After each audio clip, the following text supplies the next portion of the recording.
Bible, not what is in the church history. And the most important thing is to understand you are to do priestly duties. I'm told the white represents the doctor. So the minister of healing, nursing, and then the black one is advocates. Naturally, the advocates wear the black colors. And the Mushipi, of course, is in your license here. Those are the things that you are supposed to watch carefully. Let's pray.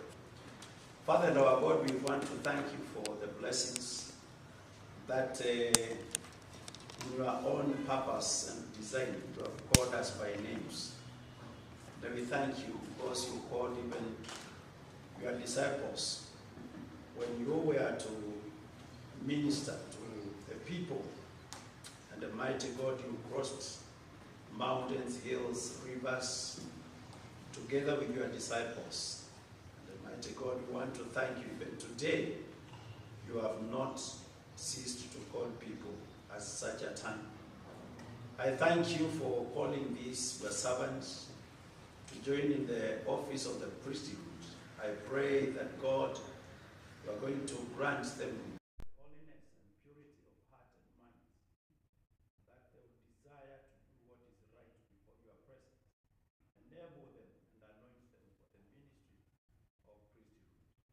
And now, mighty God, we pray that even the service ahead of us shall glorify your name.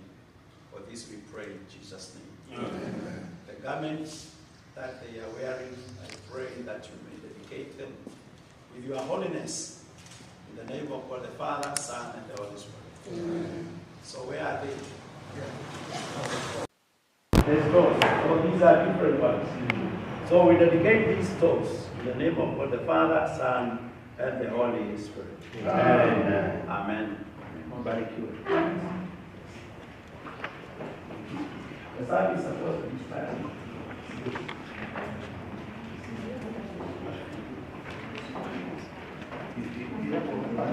The stone should run from where to where? You are wearing differently. Left to right. Right to left. Left to right or right to left? Left to right. Okay. Left to right. Kila mtu akijaribu.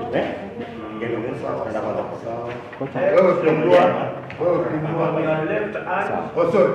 You are left. Yeah, left. This is left here. Yeah, sure. Left. Should be left.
njia ukiniongoza. Imbeni haleluya, haleluya, imbeni shangwe kwa Yesu.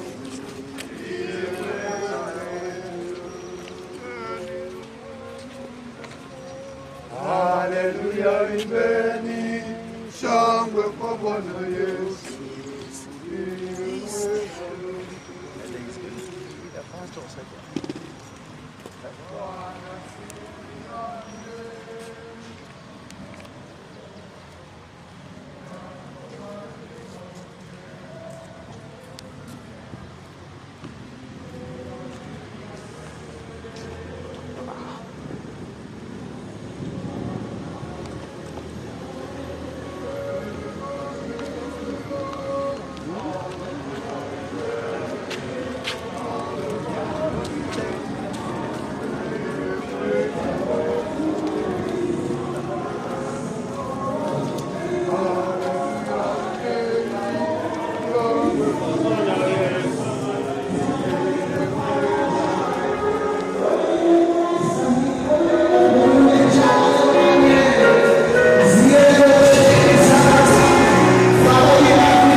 Praise the Lord. Amen.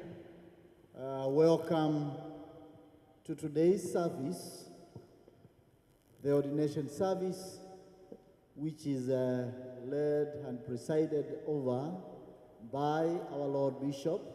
So feel welcome and feel at the feet of Jesus, and the Lord will bless all of us. These are some of the notices that I want to put to you on behalf of the Bishop. One, for the service to be smooth and to flow and to honor God. All mobile phones to be put off or in silence mode. Movement within the church to be minimal as possible, please, so that we may have a blessed service and we may honor God and experience the presence of God. And we have to follow instructions as per the liturgy, because everything is put there.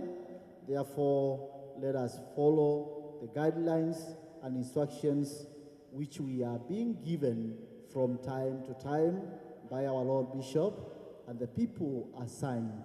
Thank you, and God bless you. Amen. Praise the name of the Lord. Amen. We want to request those who are up there to come and occupy the seats that are below here.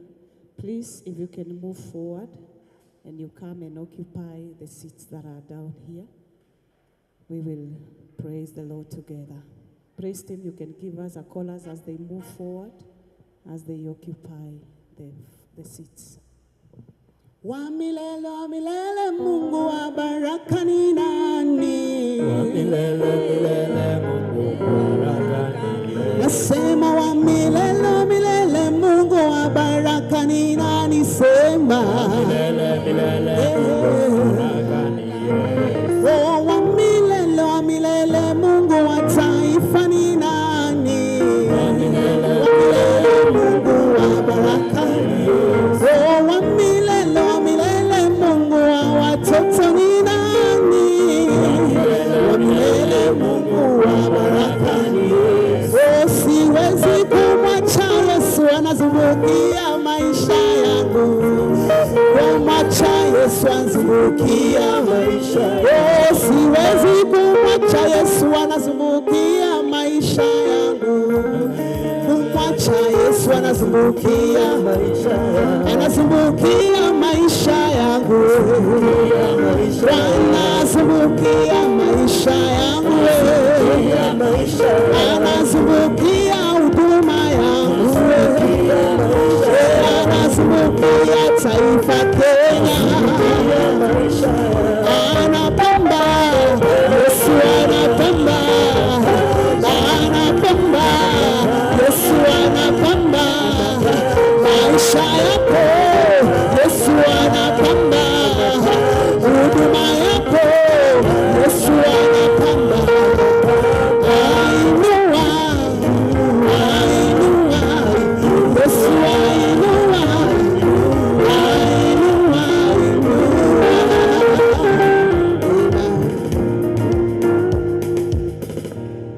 We start the order of our service. The Lord be with you, and also God be with you. the earth is the Lord's and all that is in it.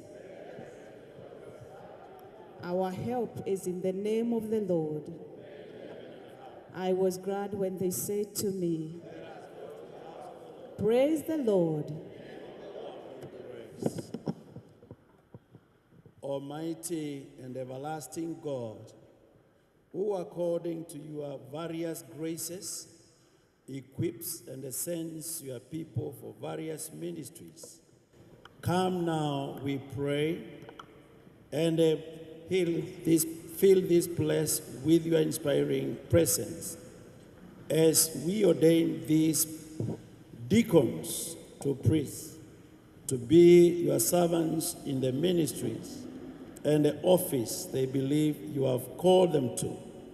And may your name be glorified by what we do now and hereafter. through Jesus Christ, our mediator and the high priest. Amen.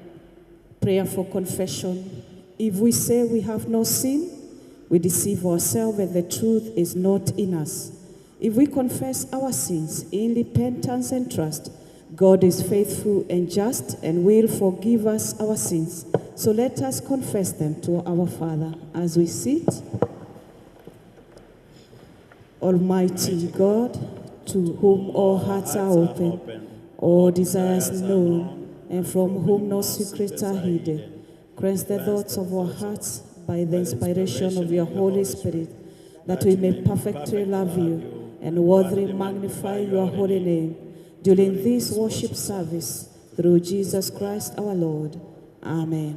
The God and the Father of our Lord Jesus Christ rejoices at repentance and declares his acceptance. The dead are alive, the lost are found. His goodness and mercy will follow you all the days of your life, and you live in the house of the Lord forever. Amen. The Lord be with you. Let us pray. Ask and it shall be given unto you. Seek and you shall find. I knock and the door shall be opened unto you. Hallelujah, hallelujah. Ask and it shall be given unto you. Seek and you shall find. I know, and the door shall be opened unto you. Singing hallelujah, hallelujah. As our Savior taught us, we are bold to pray. Our Father in heaven, hallowed be your name. Your kingdom come, your will be done on earth as in heaven. Give us today our daily bread. Forgive us our sins, as we forgive those who sin against us. Lead us not in temptation, but deliver us from evil. For the kingdom, the power, and the glory are yours, now and forever. Show us your mercy, O Lord. O Lord, guide our president. May your ministers serve you faithfully. In the valley of the shadow of death, like trees planted by the waterside, set us out as the salt of the earth. May the earth be filled with your glory. We are going to pray together the prayer for the day. Lord Jesus, we know we are privileged to share in the sufferings of those like your servant John, for whom boldly and styled to his death, led us to boldly stand for the truth and declare the same with courage and wisdom that comes from you. Stand with your servants in times of crisis and hardship, that they may not compromise their stand, but continue shining like heavenly lights in a world that is so full of darkness and sin. Amen. We stand together with Christians throughout the centuries and throughout the world today to affirm our faith in the words of Apostles' Creed. I believe in God, the Father Almighty, creator of heaven and earth. I believe in Jesus Christ, his only Son, our Lord, who was conceived by the Holy Spirit, born of the Virgin Mary, suffered under Pontius Pilate, was crucified, died, and was buried. He descended to the dead. On the third day he rose again. He ascended into heaven. He is seated at the right hand of the Father, and he will come to judge the living and the dead. I believe in the Holy Spirit, the Holy Catholic Church, the communion of saints, the forgiveness of sins, the resurrection of the body, and the life everlasting. Amen. A hymn.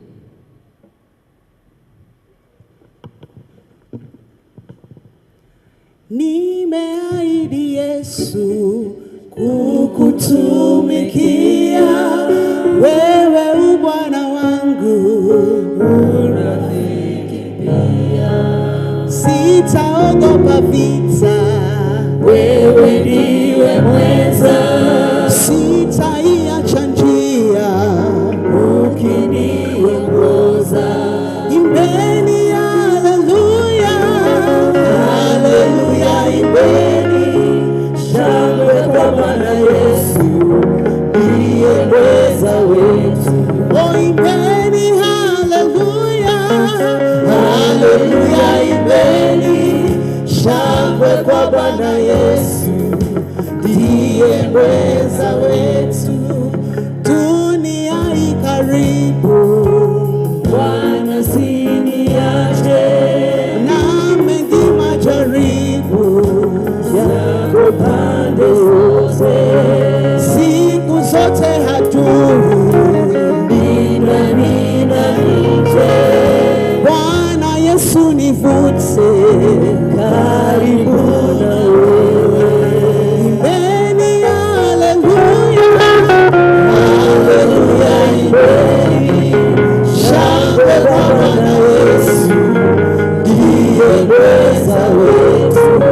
imbeni haleluya, Haleluya, imbeni shangwe kwa Bwana Yesu, ndiye mweza wetu. nikusikie wewe, Nena nami Bwana, kelele za dunia, hizo nyingi sana, nena hunihimiza, au kuniponya, nena nikusikie, mwenye kuniponya. imbeni haleluya, Haleluya, imbeni shangwe kwa Bwana Yesu, ndiye mweza wetu. imbeni haleluya, Haleluya, imbeni shangwe kwa Bwana Yesu, ndiye mweza wetu. Kanisa, tunaweza kuketi. Kabla pengine tuendelee na ibada, I want to introduce to you one of us who is a member of ACK St. Paul's Satellite Mololongo, John Washira Gishoi.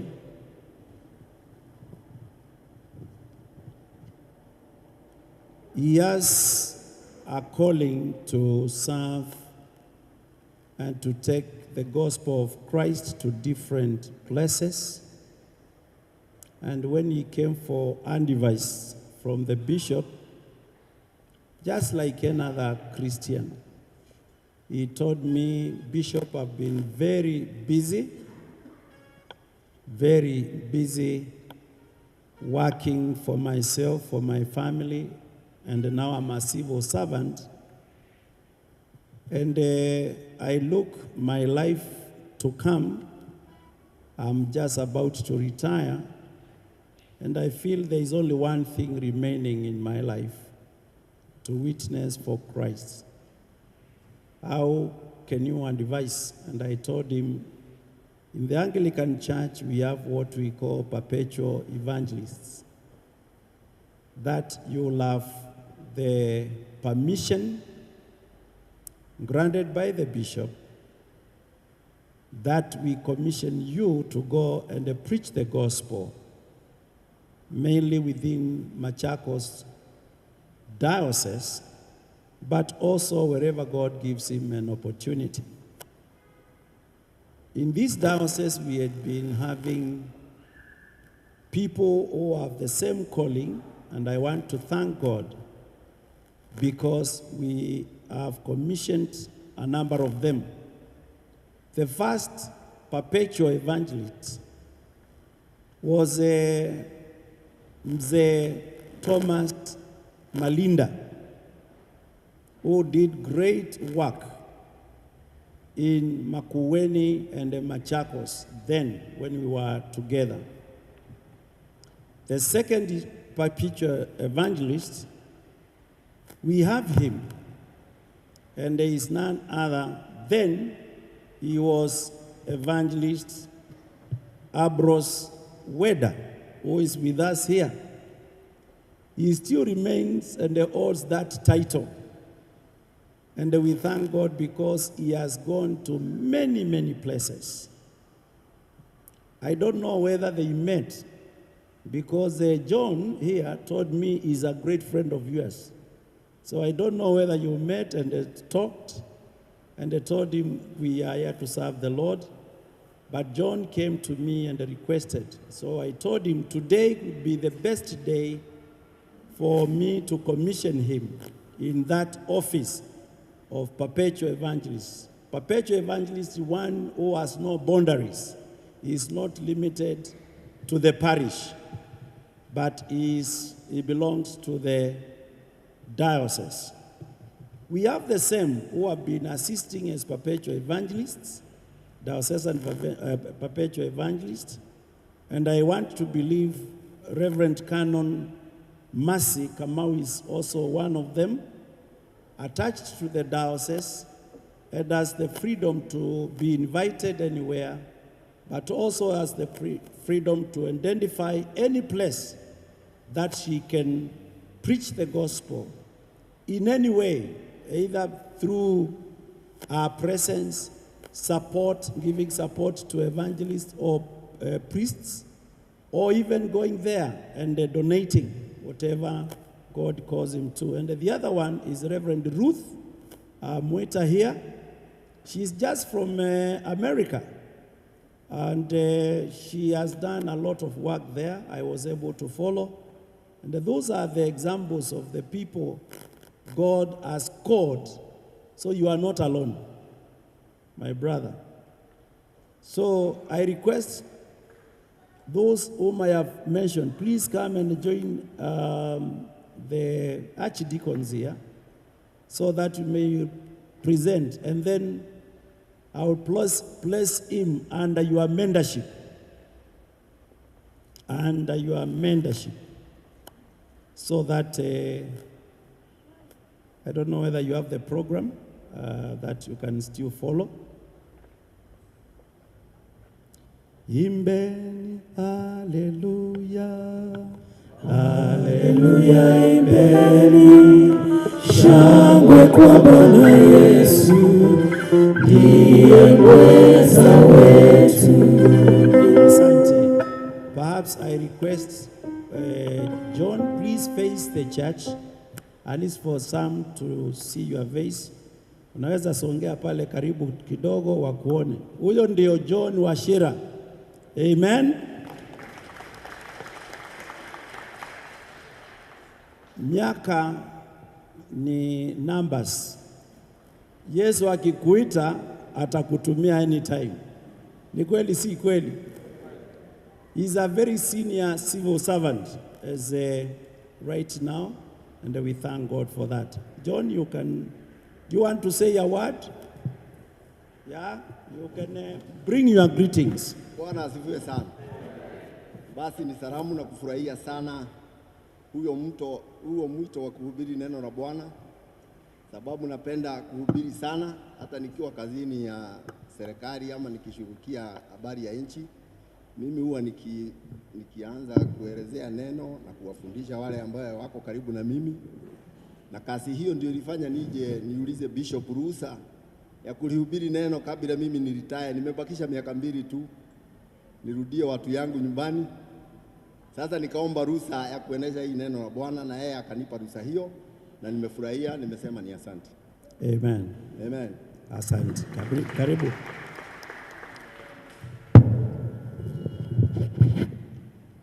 We are on page 9.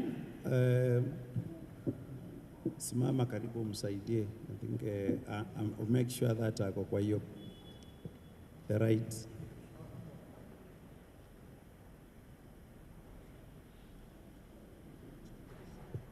Archdeacons on page 9. Are you there?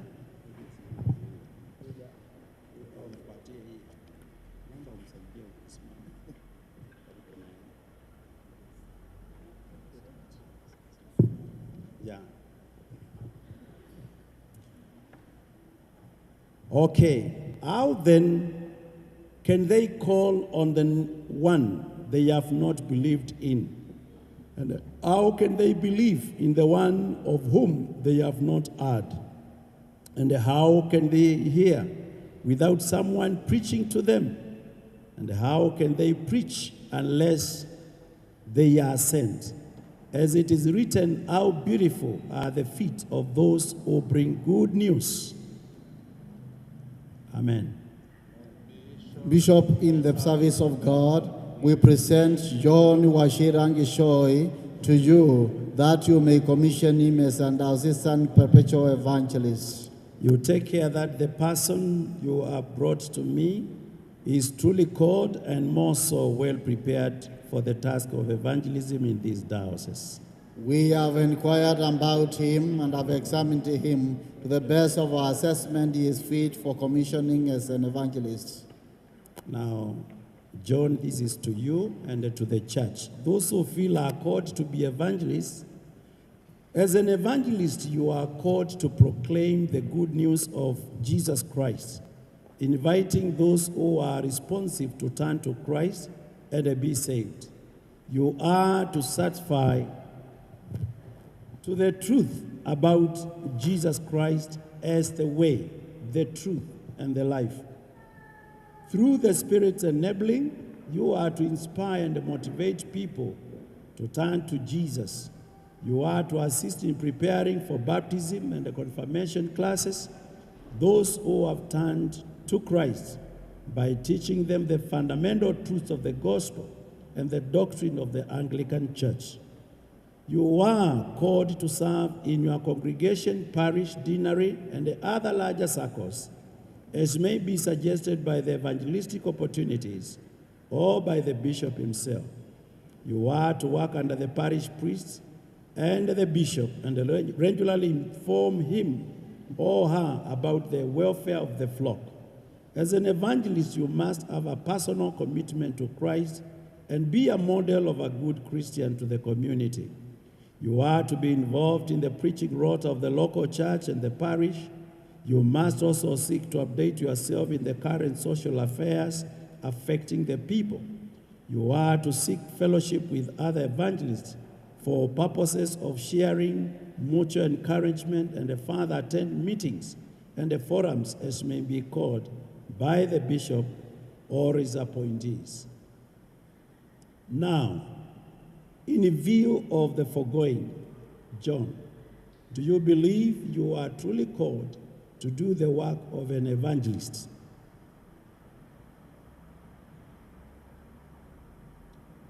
I believe I am. I believe I am. Will you seek to put the cause of Christ above all else? Yes, I through God's help. Will you endeavor to bring others to Christ by word and example? Yes, I will through God's help. Will you seek to study the Bible and pray often in the course of your work? Yes, I will through God's help. Will you seek to stand by the truth of the gospel and guard against all heresies? Yes, I will through God's help. John, will you obey the bishop in all things just and lawful, and likewise the parish priest and all who have authority over you? Yes, I will through God's help.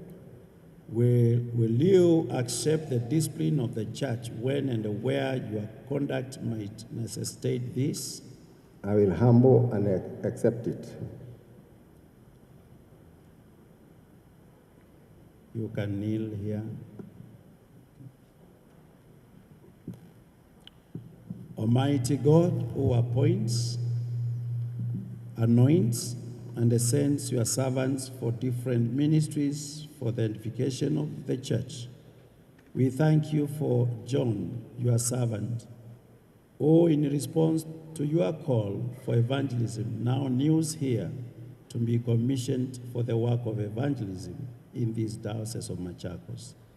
Look upon him with favor and fill him with your grace and power, that unafraid and with singleness of mind, like the missioners of the old, ye may preach and teach the gospel with the power and the faithful to the demands of the Great Commission, in which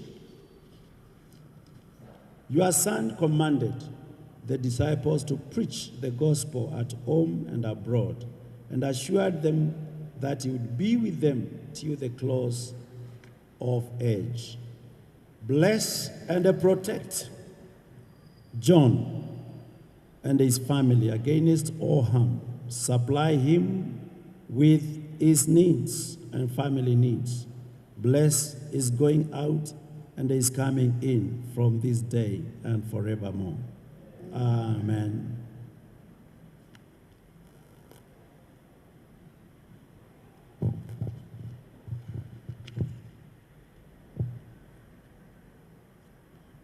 And now John received this certificate that from today we license, we admit and commission you to do the work of an evangelist in this diocese of Machakos, in the name of God the Father, Son, and the Holy Spirit. Amen. Amen.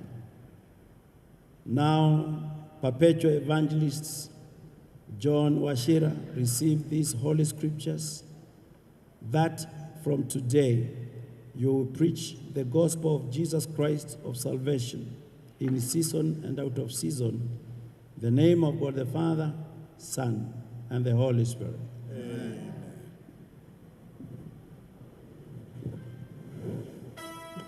You can now stand. We are supposed to have robbed him, but due to the nature of his work, he will be, the VG will follow and the director missions, because he's your colleague now. You will try to fit in the robes for evangelists, and you are going to officially, you and the VG, to rob him and introduce him at SEK St. Paul's, Mulolongo. John, I have commissioned you for one mission first, that you must look for the land, Kadhangaita, and if possible, bring up an altar for the glory of God. In the name of God the Father, Son, and the Holy Spirit. Amen. Facing the congregation, let's all stand. Kanisa.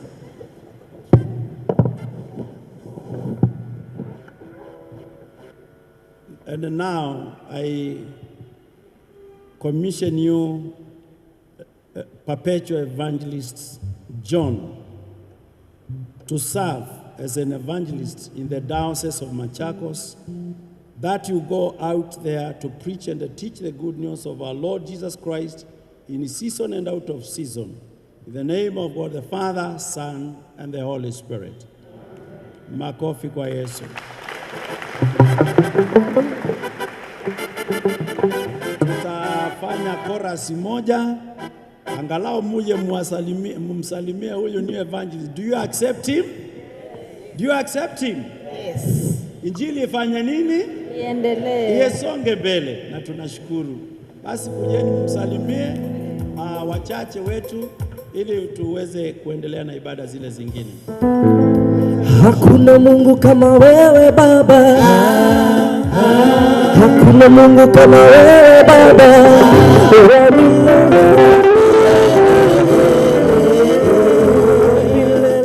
hakuna Mungu kama wewe Bwana,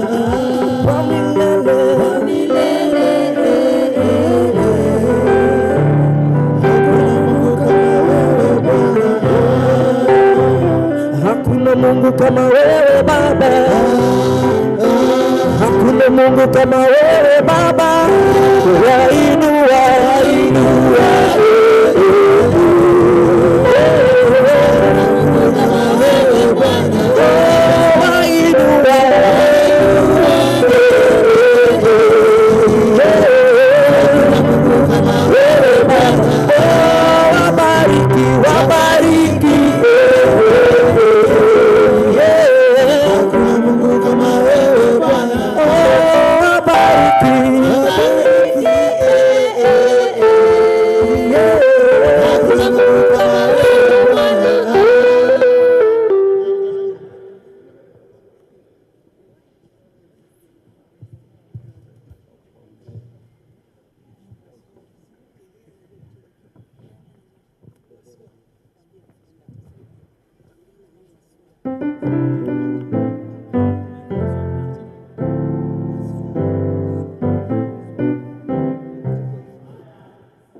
altar so that we can now go to the next service.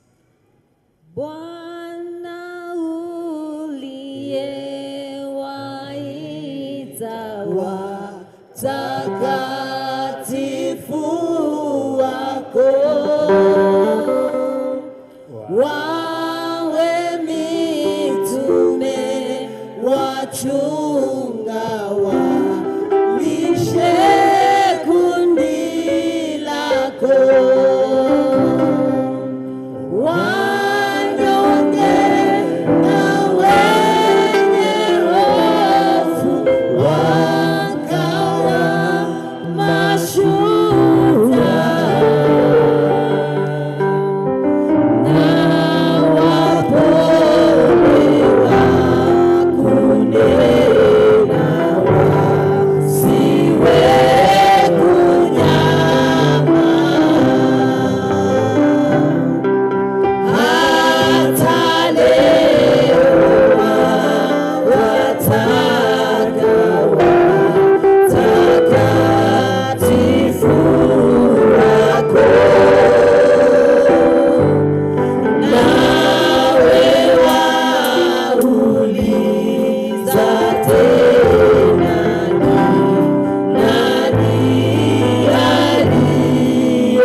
Bishop We in can the be service seated, of God. church. Let us be seated, church.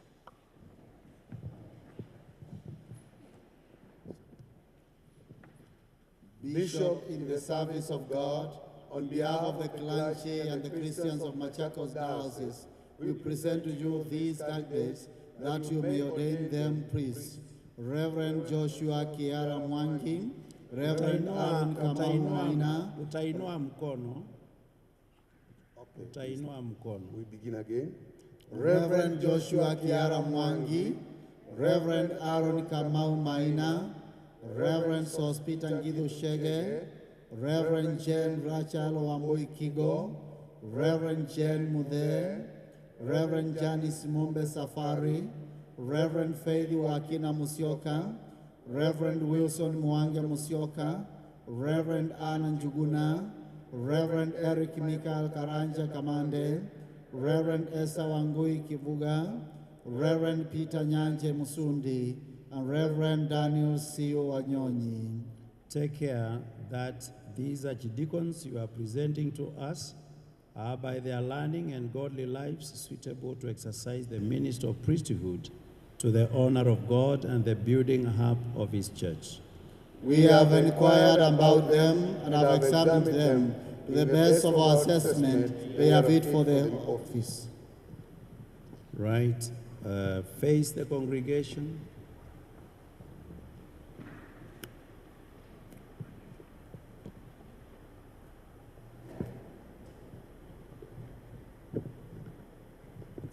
Brothers and sisters, those whose duty is to inquire about these deacons and examine them are satisfied that the same are of sound learning and godly lives, and they believe them to be duly called to serve God in the ministry and the office of a priest.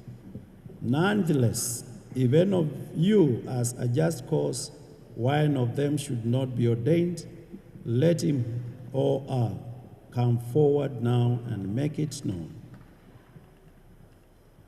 Hawa ambao wamesimama mbele wanakusudia wafanywe kuwa makasisi wachungaji. Na kwa hivyo kama kuna mmoja ambaye anajua sababu lolote mmoja wao asiweze kuwa kufanywa kasisi mchungaji, anaweza kuinua mkono wake saa hii tumuone, ama akuja hapa mbele aninong'onezee. Ni mara ya kwanza, ya pili na ya tatu hakuna. Or else forever hold your peace. Tuwapigie makofi. Congregation wa Kristo wote pamoja na wachungaji wale wengine, is it therefore your wish that we ordain these deacons? Let us face this side now. Now listen very carefully and follow this exhortation.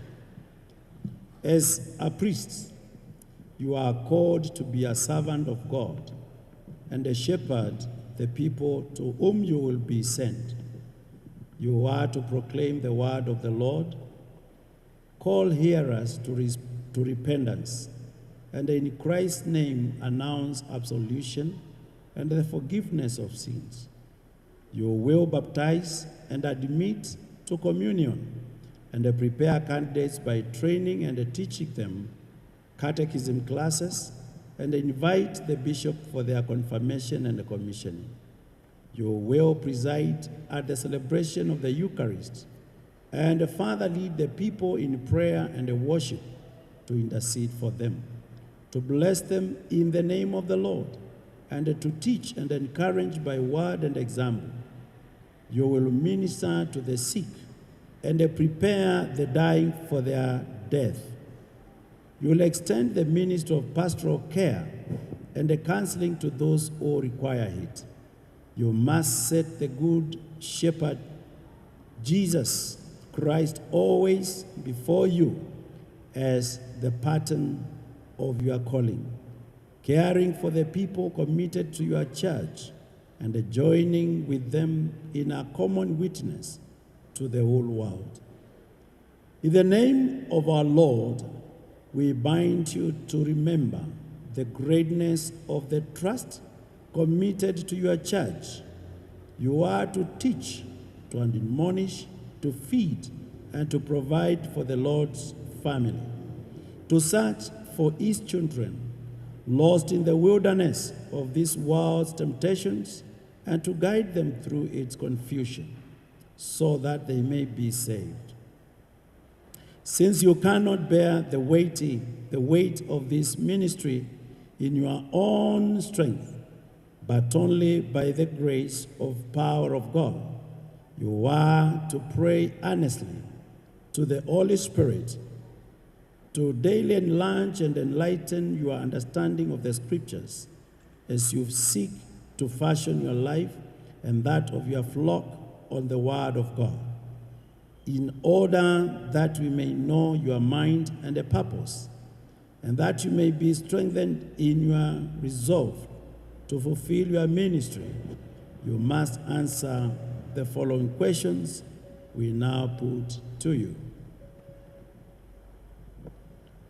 Do you truly believe that God has called you as to the office and the work of a priest in his church? Do you now, in the presence of God and his church, only commit yourself to this trust and the responsibility? Do you accept the Holy Scriptures as revealing all things necessary for eternal salvation through faith in Jesus Christ? Will you endeavor to minister the Word of God and the sacraments of the new covenant, that the reconciling love of Jesus Christ may be known and received? Will you accept the discipline of the church and give the respect to those in authority? Will you be diligent in prayer, in reading the Holy Scriptures, and in all studies, that all will deepen your faith and fit you to uphold the truth of the gospel against error? And will you do your best to fashion your life and that of your household in accordance with the teachings of Christ, so that you may be a wholesome example to your people? Will you promote unity, peace, and harmony among all people, and especially among those whom you serve? Will you undertake to be a faithful pastor or clergy to all whom you are called to serve, laboring together with them and with your fellow ministers to build up the family of God? Will you persevere in prayer, both in public and in private, asking God's grace both for yourself and for others, offering all your labors to God through the mediation of Jesus Christ and in the sanctification of the Holy Spirit? Will you then, in the strength of the Holy Spirit, continually stir up the gift of God that is in you to make Christ known to all the people? Will you in all things just and lawful obey the bishop of the diocese, his successors, and all those to whom the charge of the church government is entrusted? You can kneel.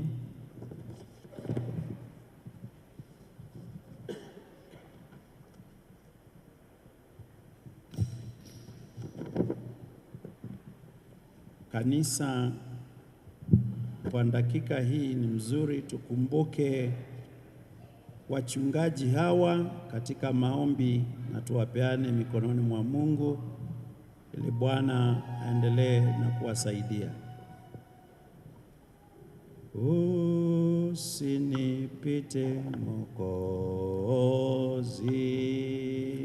unisikie.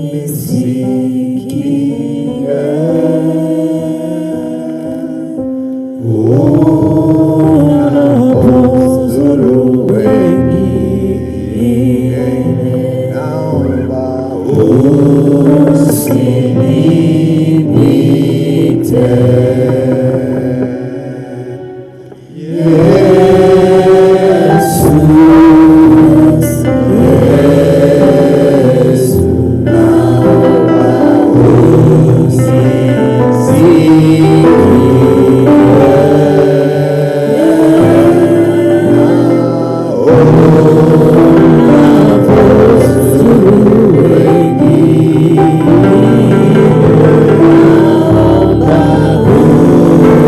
Sing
Basi tuwapeane mikononi mwa Mungu kwa maombi. Endelea na kujiombea wachungaji tukiwaombea.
Baba, katika jina la Yesu Kristo, Mungu wetu ishie milele, twanja mbele zako tukitubu dhambi zetu, tukiomba Mungu ututumie kama vyombo vyako, na sana utukubali katika kazi umetuitia kama wachungaji, na sana hawa ambao wanajiunga nasi. Tunakushukuru kwa sababu kazi ambayo umetuitia ni kazi ambayo unatushika mkono, ni kazi ambayo unatuambia ya kwamba hautatuacha peke yetu. Tunakuomba utumie watumishi wako ambao umewaita katika kazi yako, ili watumie kama vyombo vyako na watumike katika utumishi wako. Tuwaweka mikononi mwako katika changamoto ambazo wanaweza pitia katika utumishi wako, ili washike mkono Mungu wetu, ili walinde, ili wapiganie, ili usimame na wao. tunakataa mipango ya shetani katika jina la Yesu Kristo, tukijua ya kwamba utawatumia na utasimama na wao. Shuka na watembelee kila mmoja na jina lake.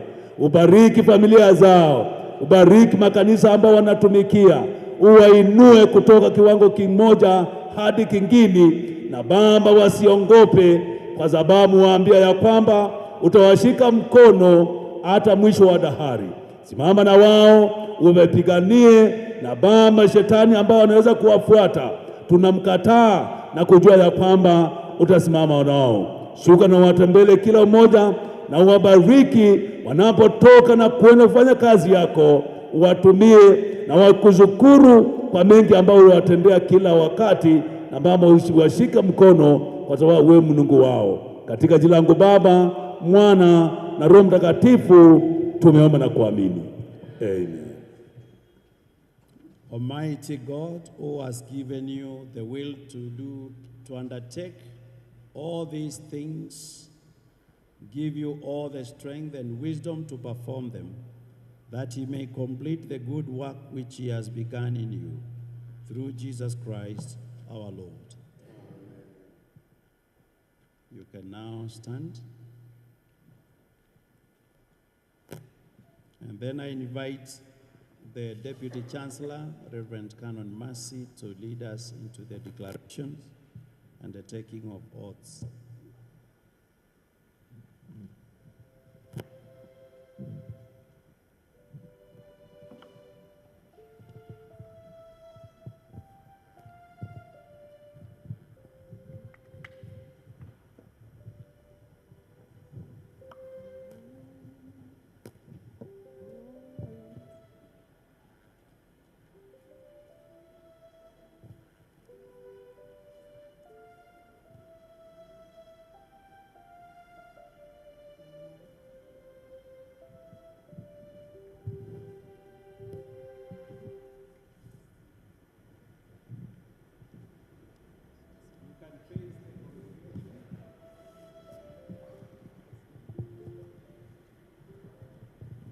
Good morning, church, and praise the Lord.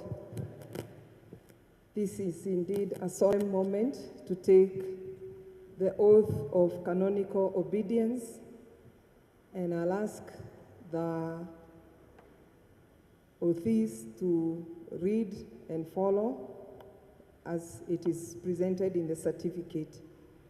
So when I say I, you all say your name.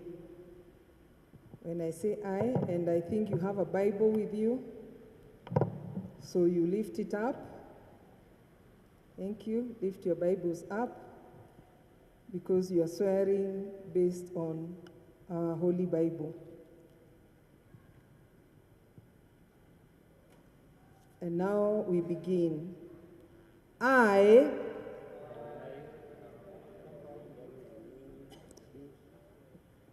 then you follow. After that, you repeat after me. Do swear by Almighty God that I'll pay due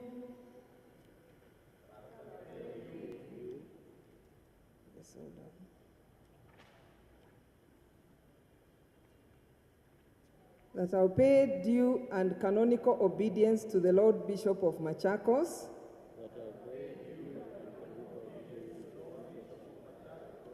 and his successor in all things lawful and honest. I do declare that I consent to be bound by the Constitution, laws and regulations of the diocese, and the enactments which have been made or which may hereafter be made by the Diocesan Synod, or which may otherwise have full effect in the diocese. And I hereby undertake to accept and to submit to any sentence which may at any time be passed upon me, after due examination by any court acknowledged by the said synod, for the trial of clergyman or woman, saving all rights of appeal allowed by the synod. Lift your Bibles now high. So help me God through Jesus Christ. Amen.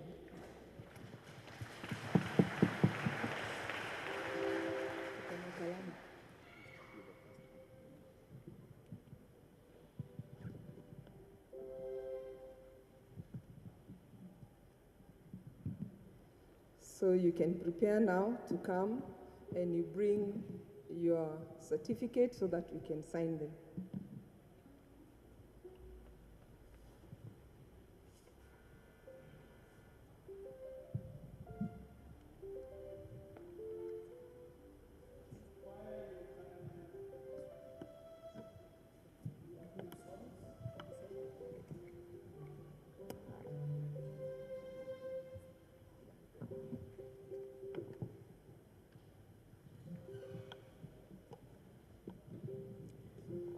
We give all the glory to Jesus and tell of his love, and tell of his love. We give all the glory to Jesus and tell of his wonderful love. We give all the glory to Jesus and tell of his love, tell of his love. We give all the glory to Jesus and tell of his wonderful love. Na Yesu apewe utukufu.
Brothers and sisters in Christ, it is written in the Gospel of Luke that the Lord Jesus watched and prayed a whole night before appointing and sending the 12 apostles.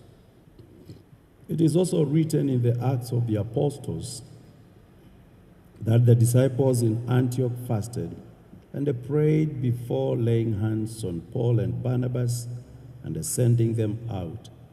So also ourselves, as we follow the example of our Lord Jesus Christ and his apostles, we must pray before accepting and sending these servants to do the work of the Holy Spirit as called them to do. Kijito cha utakaso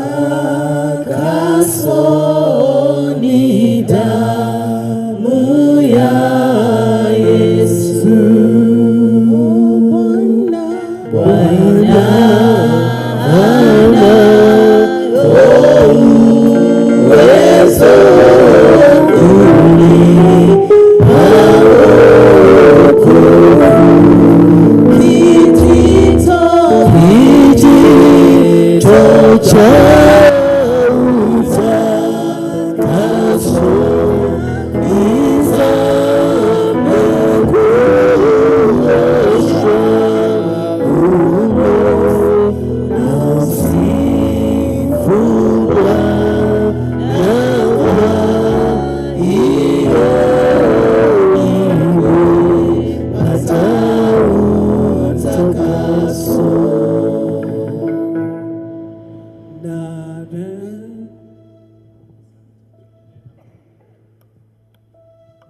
God the Father, creator of the universe and all that is there.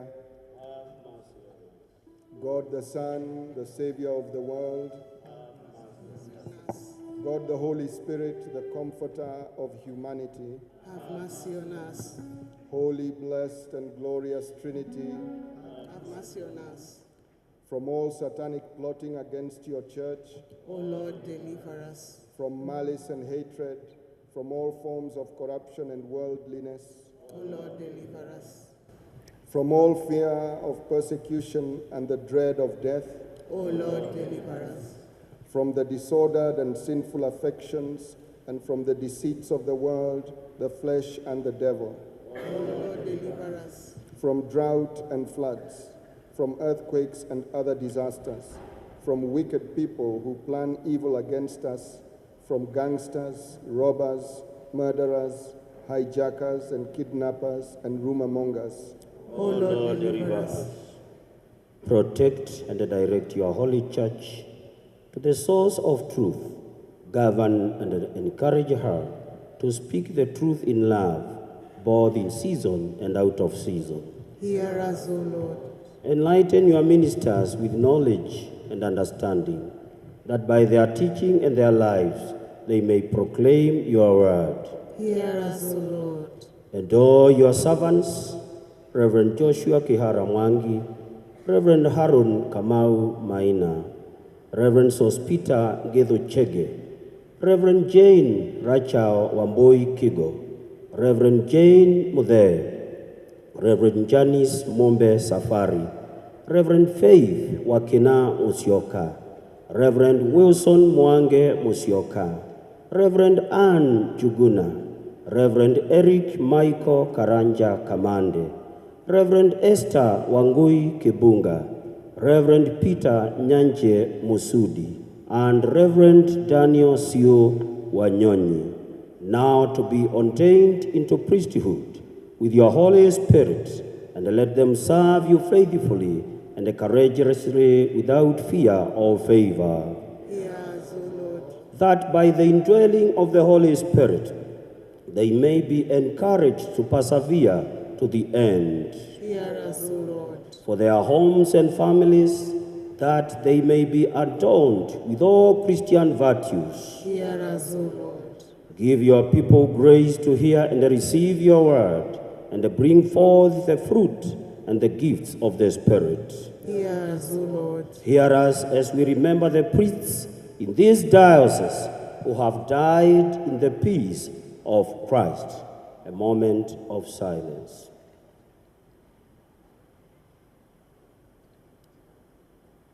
All of us together, hear us, O Lord, for all in the communion of your church who have died in Christ, that we may walk in their footsteps and be fully united with them in your everlasting kingdom. For the nations of the world, that they may peacefully coexist, and that a spirit of respect and forbearance may grow among nations and peoples. We beseech you, O Lord. For the poor and persecuted, and the suffering, for prisoners and detained, refugees and all in danger, that they may be relieved and protected. We beseech you, O Lord. For the terminally ill and all who are living with dreadful scourges, that they may be comforted in their suffering. May they place their hope in you and hence find peace that passes all understanding.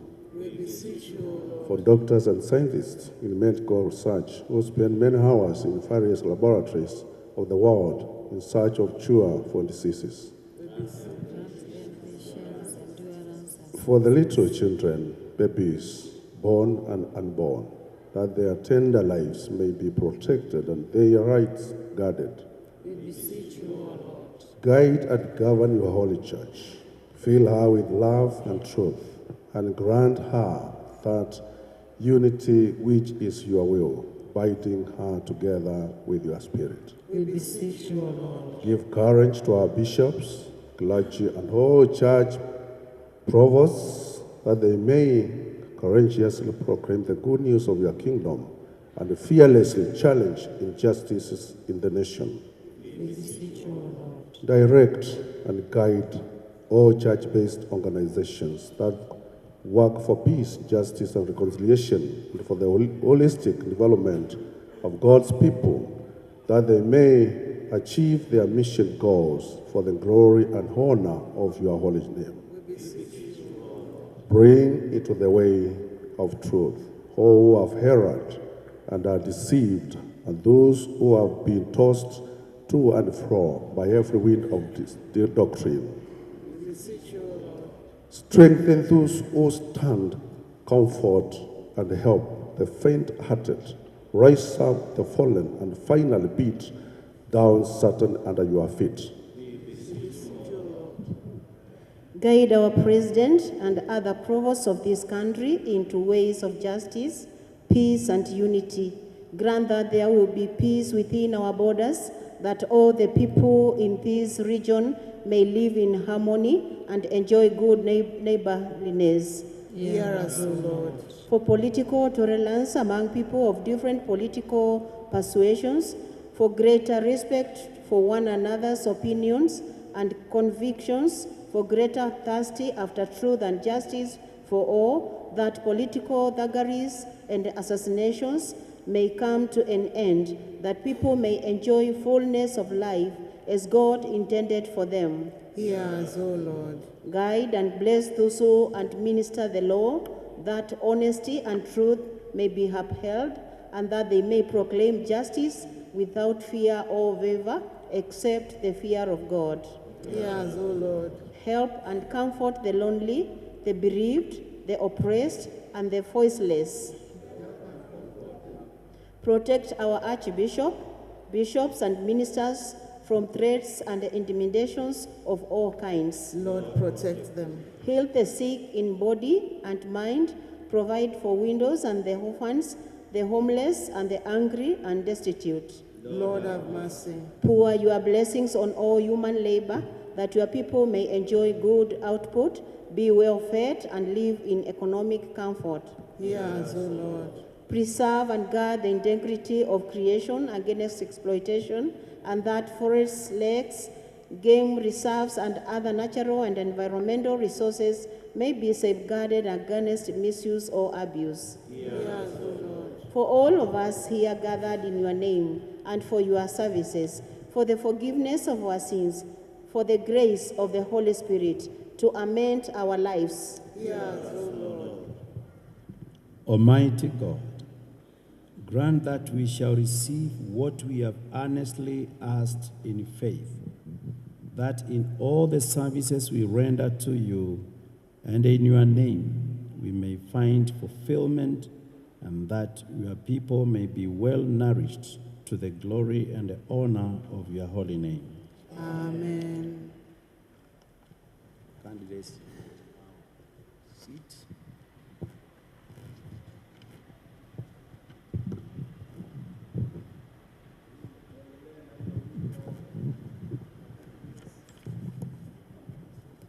Kijito cha utakaso ni damu ya Yesu. Bwana uwezo kunipa utukufu. Kijito cha utakaso nizame kuosha umo na msifu Bwana kwa hiyo nimepata utakaso. Kijito cha utakaso nizame kuoshwa umo na msifu Bwana kwa hiyo nimepata utakaso.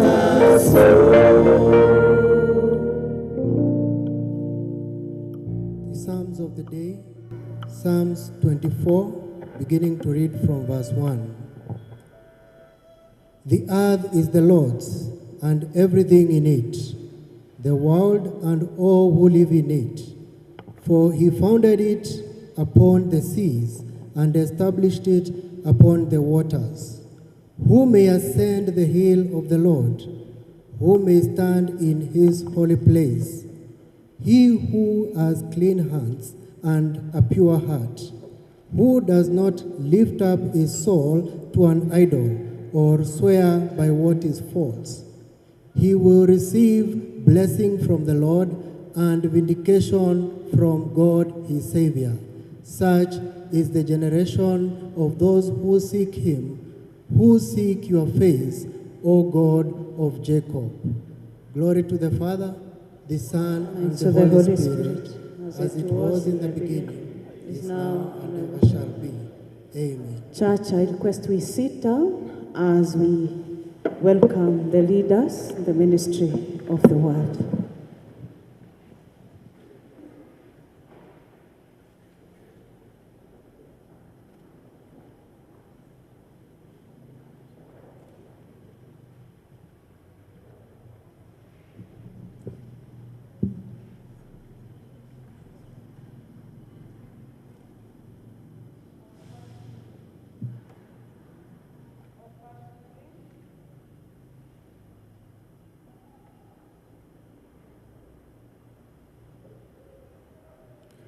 Our first reading, the Old Testament reading, is taken from the book of Genesis, chapter 14, verse 1 to 20.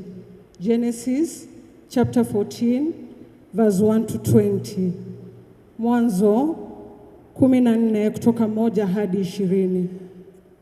At the time when the Amraphel was king of Shinar, Ariel king of Elasar, Kedolamo king of Elam, and Tidal, king of Jim, these kings went to war against Bera, king of Sodom, Basha, king of Gomorrah, Sinab, king of Adam, Shemeba, king of Zabim, and the king of Bela, that is Zio. All these latter kings joined forces in the valley of Siddim, that is the Dead Sea Valley.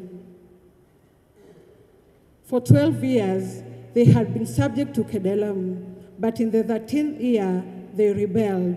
In the 14th year, Kedolam and the kings allied with him went out and defeated the Raphites, the Ashroth, Carnaim, the Zuzites, and Ham, the Amites in Shiva, Cariotham, and the Horites in the hill country of Seir, as far as El Paran, near the desert. Then they turned back and went to Mishiphat, that is Kadesh, and they conquered the whole territory of the Amalekites. And while as the Amorites were living in the Hezonion Tamar, then the king of Sodom, the king of Gomorrah, the king of Admah, the king of Zebiam, and the king of Bela, that is Zoar, marched out and drew up the battle lines in the valley of Siddim against Kedomiah, king of Elam, Tidal, king of Goyam, Amarath, king of Seir, Sina, and Erok, king of Elasa, 4 kings against 5. Now the valley of Siddim was full of tar pits, and when the kings of Sodom and Gomorrah fled, some of the men fell into them, and the rest fled to the hills. The 4 kings seized all the goods of Sodom and Gomorrah and all their food. Then they went away. They also carried off Abraham's nephew Lot and his possessions, since he was living in Sodom. A man who had escaped came and reported this to Abraham the Hebrew.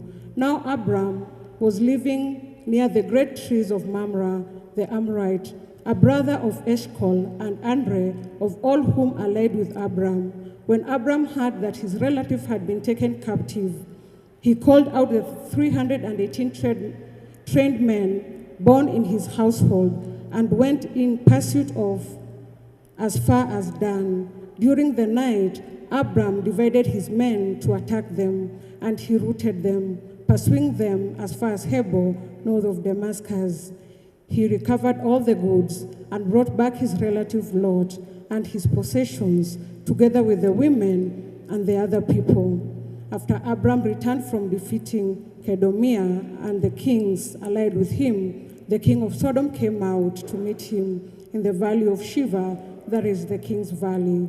Then Melchizedek, king of Salem, brought out bread and wine. He was priest of God's Most High, and he blessed Abram, saying, "Blessed be Abram, by God Most High, creator of heaven and earth, and praise be to God Most High, who delivered your enemies into your hand." Then Abram gave him 1/10 of everything. And this is the word of God.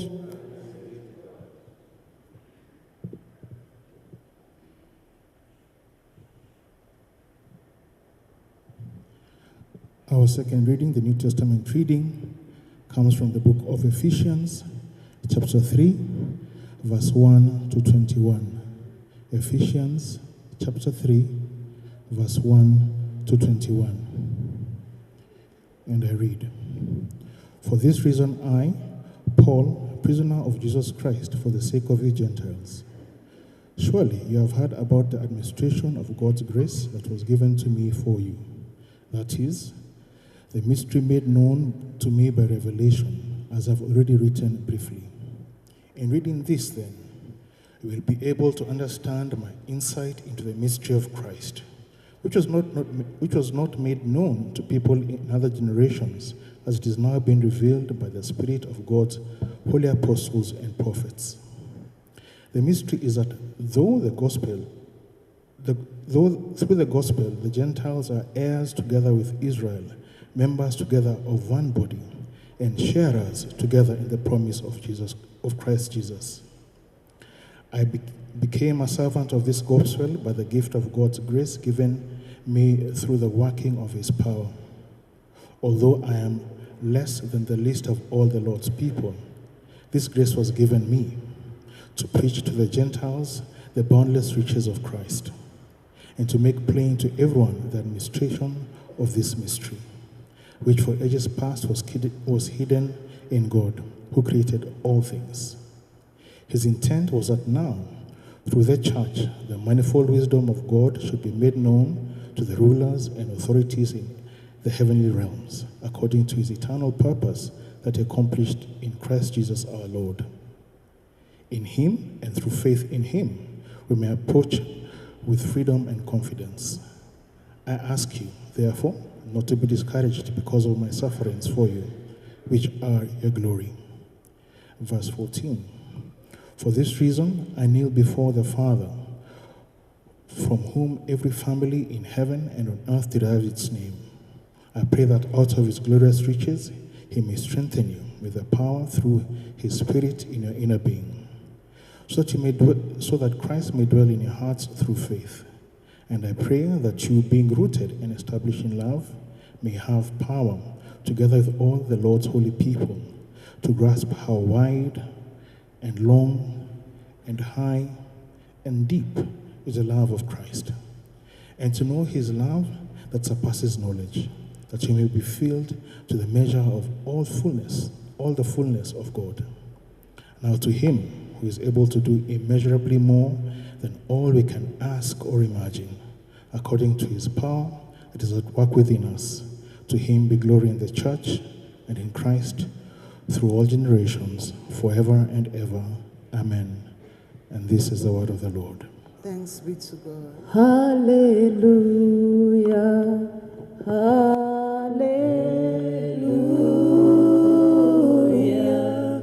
Hallelujah. Son of God. Hallelujah.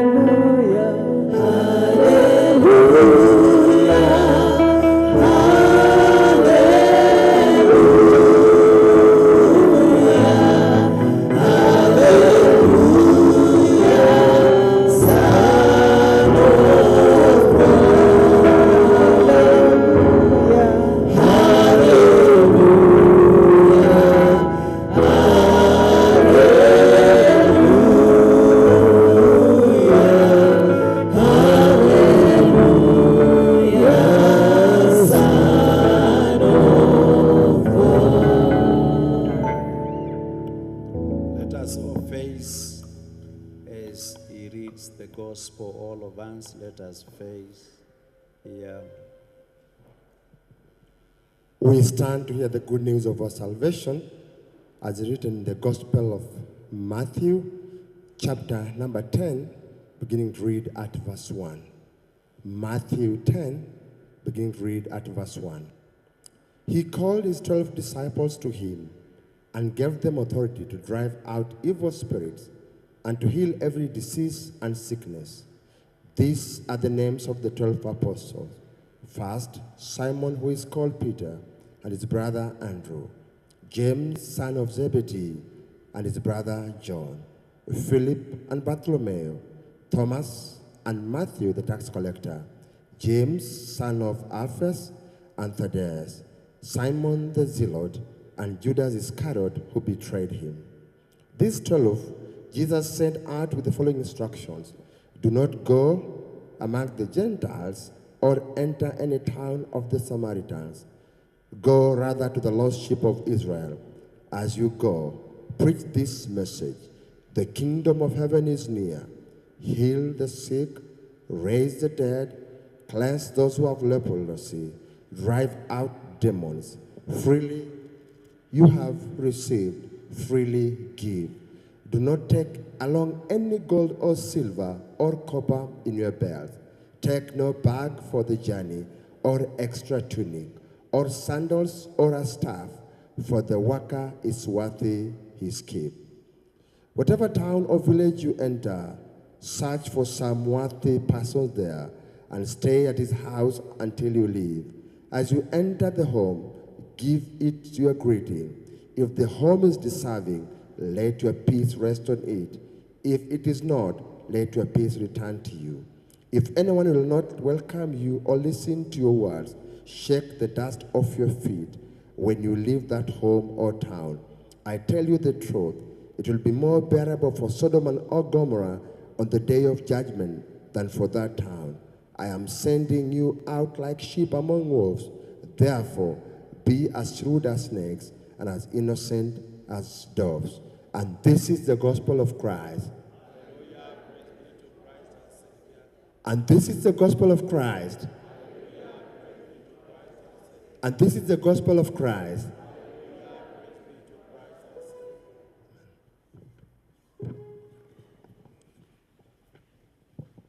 viumbe vipyana, ona damu ina nguvu,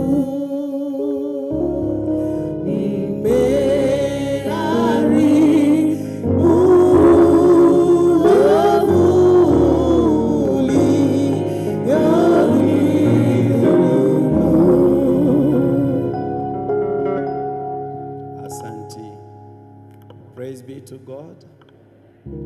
This morning we are so glad that we have a moment with God in His presence, surrounded by the 12,000 or 244, so many people round the throne worshiping the great God. We are part of that blessings to listen to the voice of God.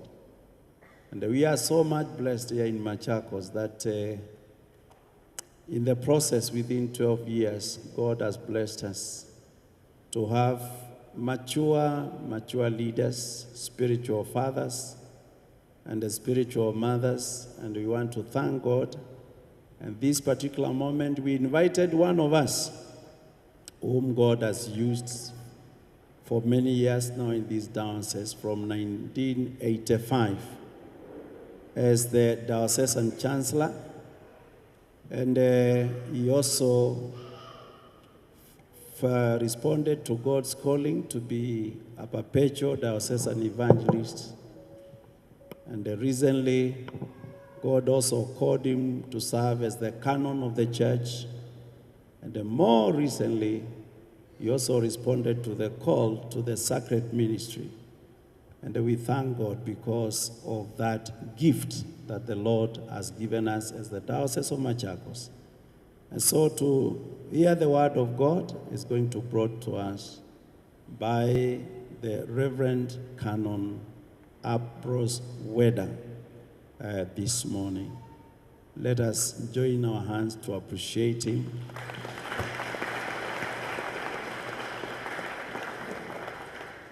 And let us sing Jina la Yesu Salama as we prepare our hearts to usher him. Jina la Yesu Salama.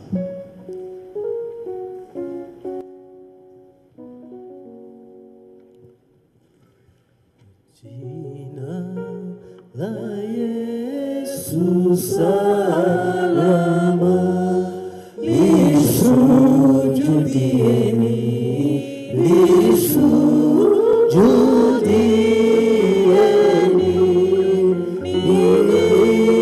mbinguni hukumu, na enzi enzi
Let us pray. Our Father, our God, our King, this morning we glorify your name.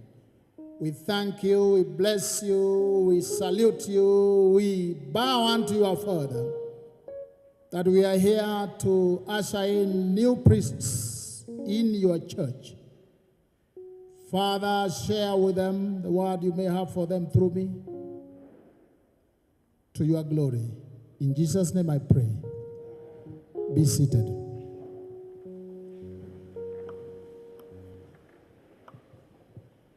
Bwana Yesu asifiwe. Praise the Lord. Hallelujah. You need to be a bit happy. Our Father Bishop, the Reverend Joseph, our Vicar General, various canons, our provost, my big sister, the Deputy Chancellor, Mama Askof, the ordinance, the congregation, I greet you again in the name of Jesus. Praise the Lord. Good morning.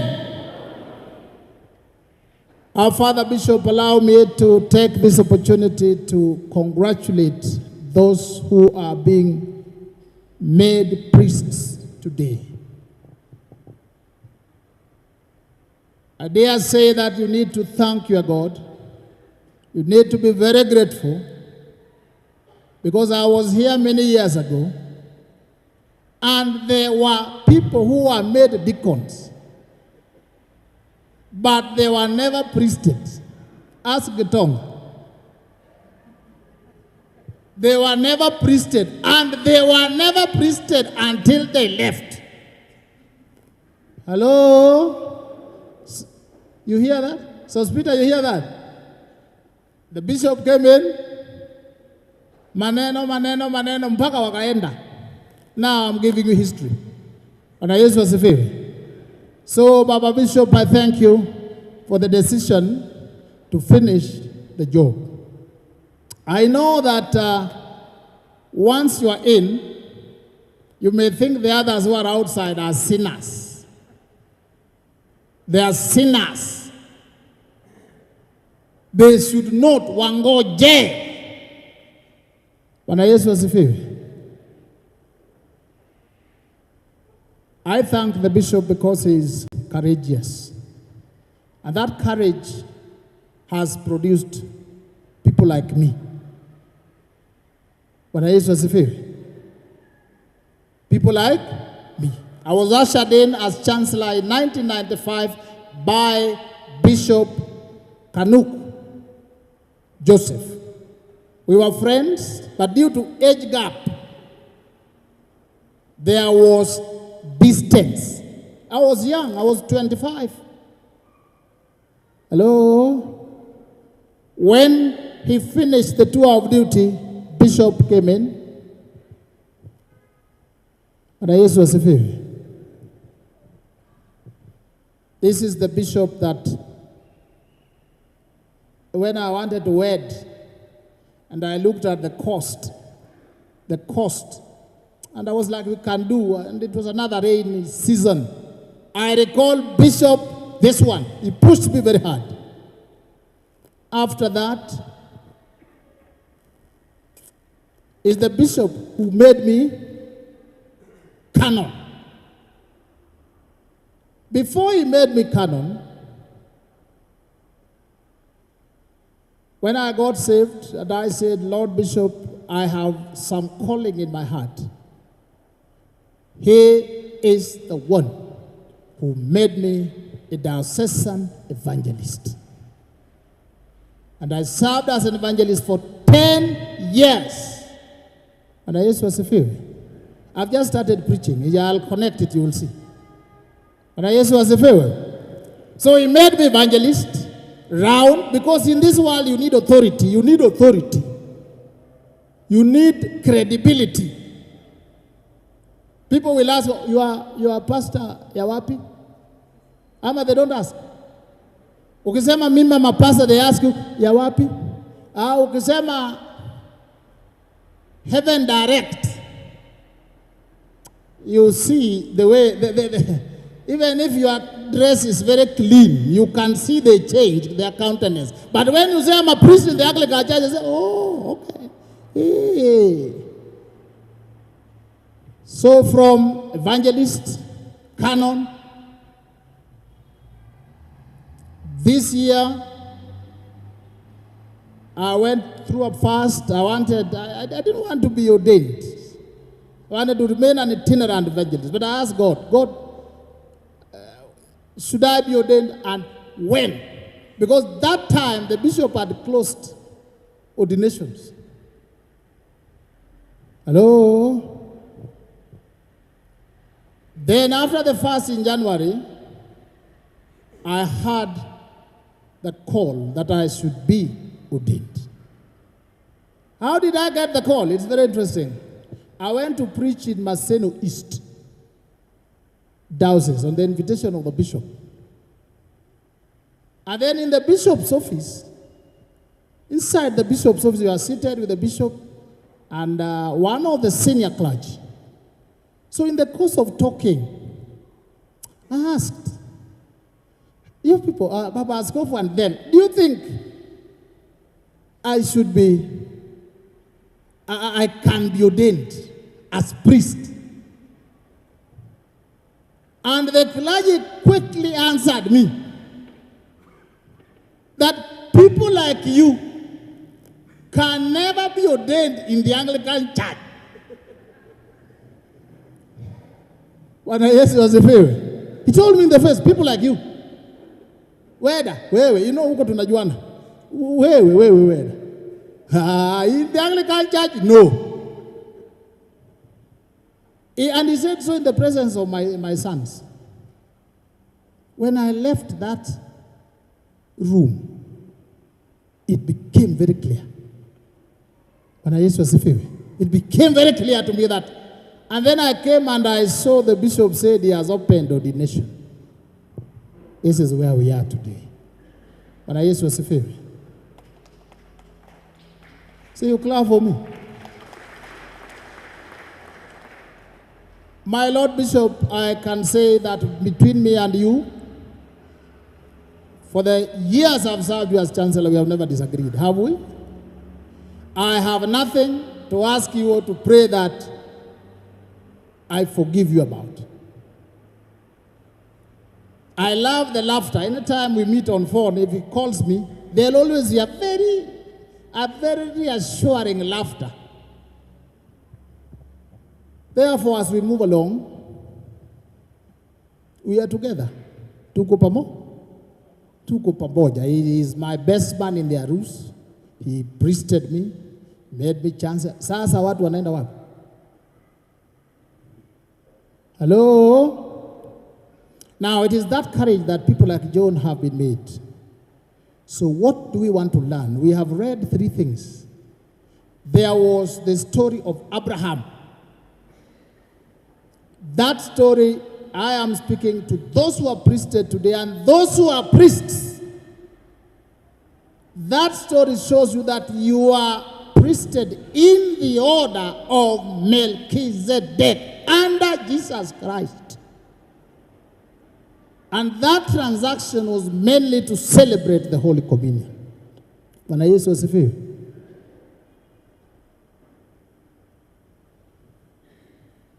Then Jesus Christ sent the disciples out. Sent them to the children of Israel. What does that mean? These are people who knew about God and they were very difficult. That is why he sent them to them after teaching them. Now, what did Jesus tell them? The instruction. That's where our theme is. I want you to go out as. So, Peter, you didn't hear it. As what? As in the reading, he said, I want you to go out as be like a serpent. Did you get that? Be like a serpent. Be like a snake. Be like a serpent. My theme is from the serpents. Karanja sema from the serpents. Hello? From the? We want to just learn 3 things that we will learn as teachers, as preachers of the good news from the serpents that enables us to take the good news to the world. Provost, the first assignment should give you tomorrow is to go to that mosque, that one, Cruz, and share the good news to them. Hello? Canon Kilonzo? Your mosque. Wangapi wameenda huko? So Peter, hapo kesho next kesho Sunday utaenda ama next Friday? Unasema namna gani? Utaenda? Tell them Jesus is Lord and Savior. Hello? That is where we are sent, from the serpents. I want us to share that 3 skills. 3 skills, 3. That will enable you to take the good news. 3 skills that I use myself as an example. How comes I've stayed here for 30 years? Kalonzo, tumepigana na wewe? Kilonzo. Have we? How many years? 30. Tumepigana na wewe? Have you ever had one day that disagreed with any of the bishops? These 2 bishops. To the extent that this bishop calls my name in big places. Big places you will not be there. It is other people who will call your name. Hello? How many of you have attended the House of Bishops? Let me see your hands. House of Bishops, when they meet, how many? Yet they take decisions that affect you. Who will take your name? Reverend Majabu, who will take your name into the House of Bishops? Wamekaa huko. Ana Yesu asifiwe. I want you to learn. How many of you approached Bishop to ordain you? Somebody took your name, isn't it? So, Peter, did you go to him? Somebody took your name. Skills that Jesus said, be like a serpent, a snake.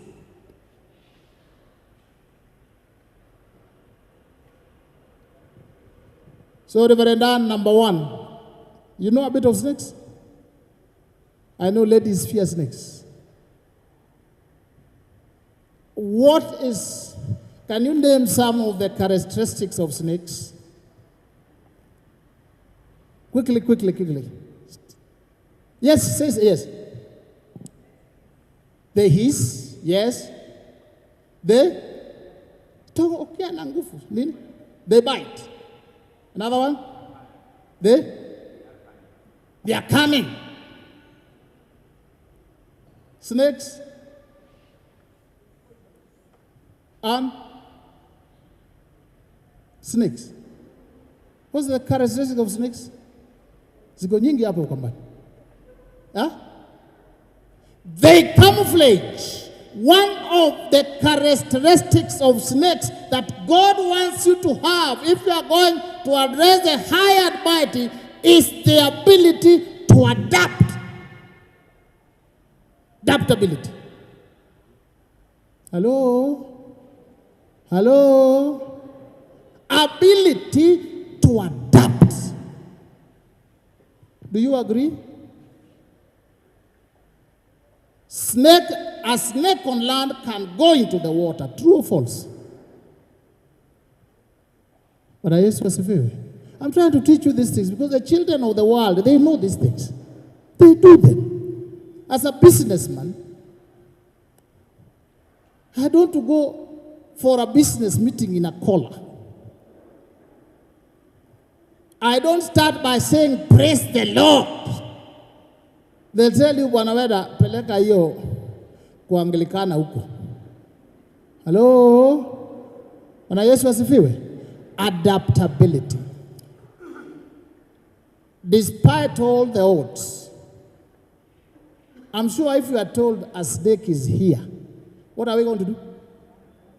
What are we going to do? Jibuni haraka bwana. What are we going to do? Until it is killed, isn't it? Now imagine everybody is fighting to kill snakes. Yet they are the only species of God's creation that are not under threat of extinction. Hapo ukambani umeziua ngapi? You have kept cats and dogs and everything, yet the snakes are still there. God wants you to be so adaptable that despite the fact that you are operating in China, you will still survive. Hello? But I just was a favor. Are you understanding this? Adaptable. When you walk into a place where you work. Hello? When you walk into a place where you work, you can still teach them Jesus without starting with Jesus.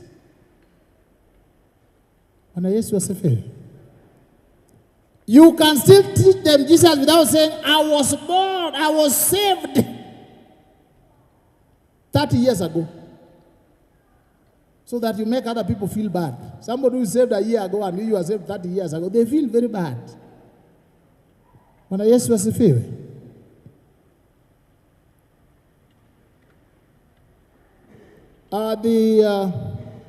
The matter of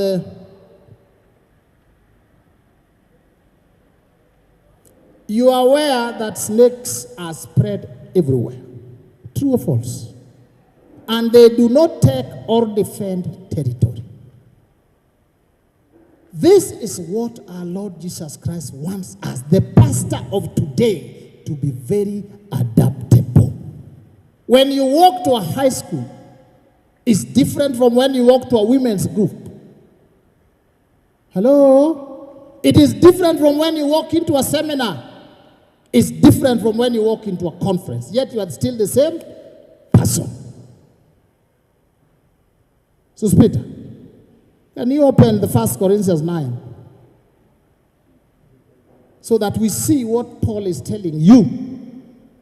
You're going to teach people outside here, you walk in there, collar, dark dress like me, you walk in and say, praise the Lord. Even students of high school, they just shut up. They look at you and they're, 1 Corinthians 9:19 to 22. I want you to hear Paul himself, Paul the apostle, say, when I go to Kisumu, I speak like a Luo.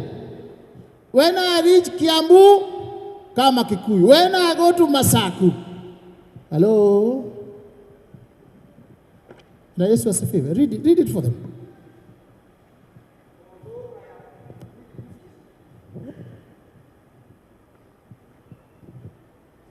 For though I am free from all, I have made myself a servant to all, that I might win more of them. To the Jews I became as a Jew, in order to win Jews. To those under the law I became as one under the law, though not being myself under the law, that I might win those under the law. 21. To those outside the law, I became as one outside the law, not being outside of the law of God, but under the law of Christ, that I might win those outside the law. To the weak, I became weak, that I might win the weak. I have become all things to all people, that by all means I might save some. Thank you. A round of applause for that word. You are so cold, eh? Wachungaji, you have understood. Paul said, when I go here, I change, so that I may win these ones. When I go here, I change. You don't walk to widows, then you ask them, when did your husband die? What killed him? Hello? As a lawyer, let me give you an example. The way you argue before Judge A is not the same way you argue before Judge B. The way you argue before Judge A is not the same way you argue before Judge B. Over the same matter. There are some you walk in and you tell them, hey, good morning, my lady. Hello? There are some you go in robed. There are others you go in wearing that expensive suit. There are others you wear shabbily. Because they see you, they think huu ndio mwizi. Bwana Yesu asifiwe. Bwana Wanjama, you understand?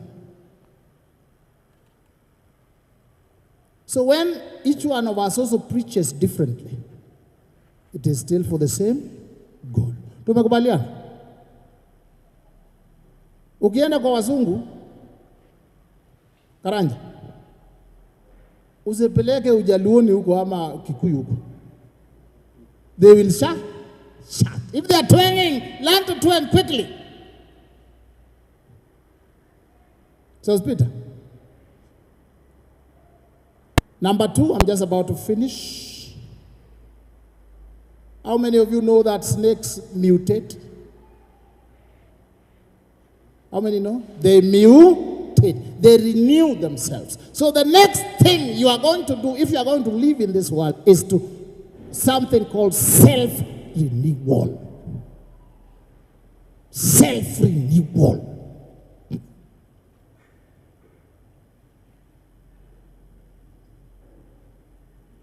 Bwana Yesu asifiwe. Self-renewal. Umeona in the Anglican Church vile tuko na mavazi ya kirasmi. Ama, you have not seen? Iko hii, iko that, iko hii, iko ile. Now you are being ordained, umeweka vitambaa kwa kichwa. When you are going to do chaplaincy in school, high school, Kenya High, utavaa hiyo. They won't listen to you. They are your children, but they will not listen to you. If you are going to Masi Boys to preach, teach, now umevaa hiyo, do you think they will listen? They won't. They're close. So Paul is saying, you change, you renew yourself, you renew. English here today is a bit different from ile yako. Bwana Yesu asifiwe. Baba Askofu, you renew yourself when you walk here. Wanasema si hii ndio amerudi kijana. Patie Yesu makofi. I thank the ladies, them they know how to relieve themselves. Ama? They do. Mwana mwenye is there. Yani mtu akitembea, my wife is here. Hebu simama nya game. That's my co-principal. We have lived 30 years. Si unaona anakaa bado kama msichana? She's still, but she's 50 plus. Piero ka. Kiendelea kunona sana sana mama, hapana. Twende jogging kidogo Hello. Nguo ikiwa kubwa kidogo sema si tight sana lakini kata kidogo. Bwana Yesu asifiwe.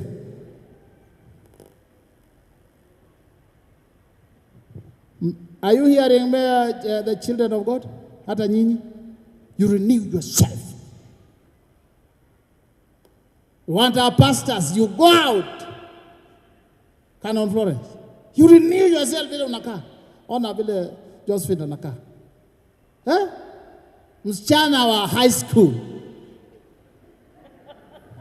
Language ni sasa. How are you, children of God? Lakini ukienda sisi wase unajua aende afundishe wakina nani? Wase. You renew yourself. You renew your mind. You renew your heart. You renew the way you look. Wangapi umeona baba? Mnajua baba? Raila mwenyewe. Unaona kama anaonekana kama mzee? Does he look like mzee? Na Kalonzo je? Ukiona Kalonzo mwana wa Musyoka, how does he look? Nice, young. You renew yourself both in body and in mind. Patie Yesu makofi.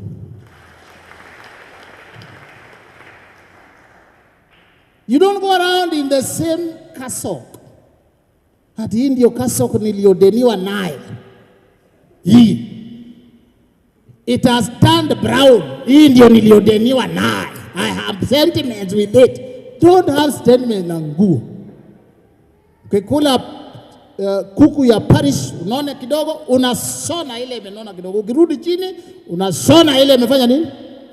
Merudi chini. Ukitembea, the Lord receives glory.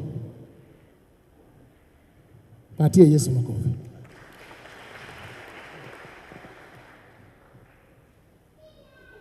Hii watu wengi unaona hapa nywele ni black, hata yangu si ni black, lakini ukitoa dye ni white yote. Ana Yesu asifiwe. Saa zingine nikiwa Facebook wanasema wewe msee get out. I say you don't own Facebook. Nobody will throw me out of Facebook. Tutatwangana huko mpaka kesho. Patie Yesu makofi. Self renew. Usiseme ati wewe ile simu ya inaitwaje? Ile ingine. Ile ingine ya kufinya ile ya zamani. Hiyo mulika mwizi. Anasema this is the one I can use. Hapana. Hiyo ya touch screen, unaomba Mungu inakuja. You teach yourself kufinya. Mpaka ufinye, mpaka upige picha, mpaka upige selfie. Ndio unasema let the Lord receive glory. Bishop will tell you when his own mother was going to Israel, alikuwa amebeba her own passport. Akifika hapa anajua hapa unafika hapa anaonyesha hivi. Hakuwa anashikiwa mkono, si ndio? I heard you saying, she told him. You renew yourself. Bwana Yesu asifiwe. Hii maneno ya mnafikiri ati watoto wa dunia ndio wanajua kuvaa vizuri, kununua viatu mzuri. You are disgracing God. Hello? Tunataka mtu akiingia kanisa anajua hata hapa kuna maisha. There is life, there are blessings, there is growth. Patie Yesu makofi. We want to inspire our children to know that there is joy in Christ. Wakiingia hapo pia wanaona kuna wanaume na wanawake na we are all blessed. Patie Yesu makofi. Mtu asikuambia ati hivi viatu sio ya mama kama wewe. Kwani hizo viatu zitatengenezewa nani? Hello? Ya tatu and the last one. Do you agree that you are going to renew yourselves? Soma hizo vitu. I know many of you do not know how to tell who is a homosexual. How many of you here know? Kijana akitembea hivi, can you tell this one is a homosexual and this one is the man or the woman? And there are writings all over, you see them. Soma. Renew yourself. Wewe unadanganywa hata kwa nyumba unadanganywa. Unasema mimi ni mzee. Mzee ya wapi? Kama Trump bado anaingia president, bado ako na miaka ngapi? Anaanza. How old is he? Hello? Na wewe kijana ya juzi unaanza kusema hata huyu bishop nikienda kwa president naenda kumuuliza patia bishop Mutungi kazi, he is still strong. Tasema he is my friend. He is my what? So wakati unabiri unagonga president, ukiniona kwa crowd, be slow. Be angoa slow. Tumechanganyana. Not that I tolerate what is bad. When something is bad, I say, Your Excellency, this one. Naumiza watu. Look at it. So, Peter, you understand that? Tutaenda, nasema baba, huyo baba ametosha. Hizi vitu watu wanakaa kwani ni nini? Kila mtu ana chairman ya ile. Chairman ikifika kwa kanisa, tunasema ati how are you going to change things? Wanjama. You go in there and you tell them the way Chief Justice Maraga, he came in. After he came in and said, Saturday and Sunday is a day of prayer. There will be no court. And nobody could question. Kasema hii na hii na hii nimetoa. There are places you go in. You don't run away. You go in and then unaenda pole pole like a snake. Wanasema Ndiku ameingia hapa amerudi dunia. Wanasema tungoje tuone. Wakati umeingia hapo ndio wanaanza kuona nini? Iko change. Kilonzo anasema now we are the rock. Mnakumbuka? We are the rock. You are not going to do this. Patie Yesu makofi. There are so many of us here who have been changed for better by the ladies we married. True or false? Bwana Mungu anajua you are, but one day you will be in heaven, then you will see what the role they have done. Patie Yesu makofi. I conclude by number 3 by saying the third aspect that we learn from snakes, we call it stealth. Nakuja pole pole. Pole pole. Pole pole. When you go to a place, you learn the environment you have entered into. Bishop Mutungi is my friend. Bishop Charles Ogenjo is my friend of Maseno South. Lakini hao was those two bishops ni wakali. Wacha niseme akiwa hapo. They are ni wakali and they are quick decision makers. Hawa huyu na ule. But the advantage is they don't talk behind you. Kama imeumana, imeumana. Mimi nilizaliwa mtoto mmoja, so occasionally I have moods. See what nimefanyiwa they are called what? Moods ya mtoto mmoja. She knows. can look at me and even the children know the way my face is. Watu wanaenda huku na huku. You can see them. Hello? Hello? Stealth. Hata hapa nyinyi watu watakuwa hapa wachungaji. Ukiangalia this bishop and even the new bishop will come. These are people. It can be Kalonzo, it can be Munuve, that lady, Josephine. Wanjama wewe pia unataka? Hawa, iko hawa. Unajua hawa wakina Ndiku? They are called deep state. You know them. You know how to approach them. You don't go and say Ndiku. You know somebody like Ndiku anaweza kukutwanga coffee. You know that? Ama ujui hiyo? Huyu. There's a way you approach him. Hata kutwanga coffee. He will smile kidogo. Hata kasirika, lakini he will smile. Munuwe will quarrel, but will be like this. Lakini hawezi kukutwanga ngumi, lakini huyu atakutwanga. Hello?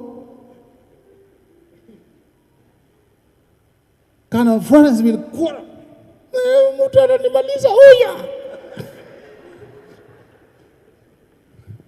Josephine will dare you. This one. He'll say to try again. Try. Unitusi tena. Tusi mimi tena. Hapa. Hello? You have to know stealth. You know, you read people and you walk with them. Nyaga has worked here for many years. That Nyaga. You see John Nyaga? Many years. Bwana Yesu asifiwe. Stay stealth. You must learn to say yes, sir. That's why I've been here 30 years. Na hakuna vita. Tulikuwa na vita huko kwako. Kwa sababu nilisema hii uniform ya Lejo Maria msilete hapa. Karibu nimaliziwe. Lakini you learn. Bwana Yesu asifiwe. That's what God wants. The way you approach Nyaga is not the way you approach Canon Florence, is not the way you approach Wanjama. Wanjama here is peace-loving. True or false? Very peace-loving. It doesn't want fights. Hello? Whether here, kama si Mungu, kama si nini, unaweza kuongea hapa kwa madhabahu ni kungoja hapo nje. Sema, can you repeat exactly what you are saying? Now, show me which verse you are reading. Hello? Kama ninimu? The grace of God. Now, God wants you as a priest to learn so that you are able to approach different people differently, different situations differently, different cultures differently, different. Kabisa, pole pole. Those who will be, I've told you, Bishop will be that one, this one, this one, this one. No, Ndiku hajasema nataka. Hajasema. Lakini ukitaka kupata, anza na Ndiku, enda kwa huyo, enda kwa provost akuombe, yeye atakuombe, yeye pia ni si mtu ya vita. Naweka vita anarudi nyuma. Kitaka ile mtu na kuna pepo unapeleka kwa Josephine. Alafu kwa bishop unaenda pole pole. Akikwambia si wewe unasema baba just bless me. Don't you have another blessing remaining? Bwana Yesu asifiwe.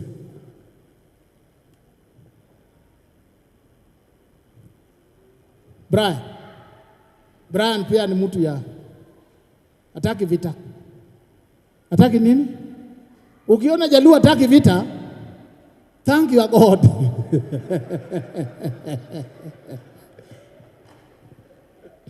All this I'm just saying so that we know how to go to one another, so that you all win them for Christ. You also know how to approach one another, that in your own houses, you know how to adore one another in times of crisis, so that you have peace. Bwana Yesu asifiwe. Reverend Dan, he is now a perpetual evangelist. Don't go there and say between you and me, who is senior? Hello? I'm priest. You are just evangelist. Don't do that. So you say, Baba, this one is yours. Pray for us. Tusimame.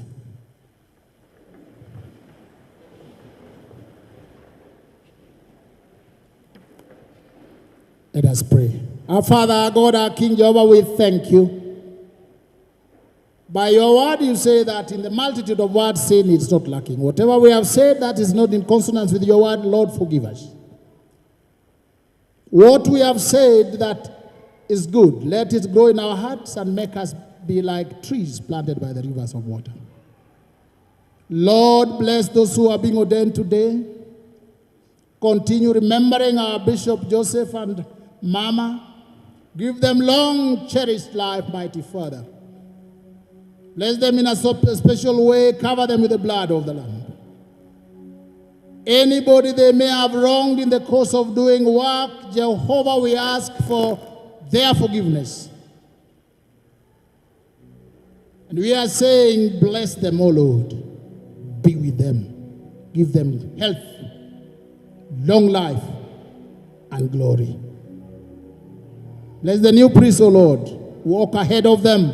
Walk ahead of us, that we may win souls for Christ. Bless their families. Enlarge them. Prosper them. Let them be a sign and a wonder when people see them. We know you have heard us and you are granting us. In the name of God the Father, the Son, and the Holy Spirit. Amen. Let's appreciate the word of the Lord. Thank you very much. We give glory to God. Now to prepare our hearts to give thanks to God through giving our offering. The song is on the screen. The pay bill is on the screen also, and also on our walls. Praise team.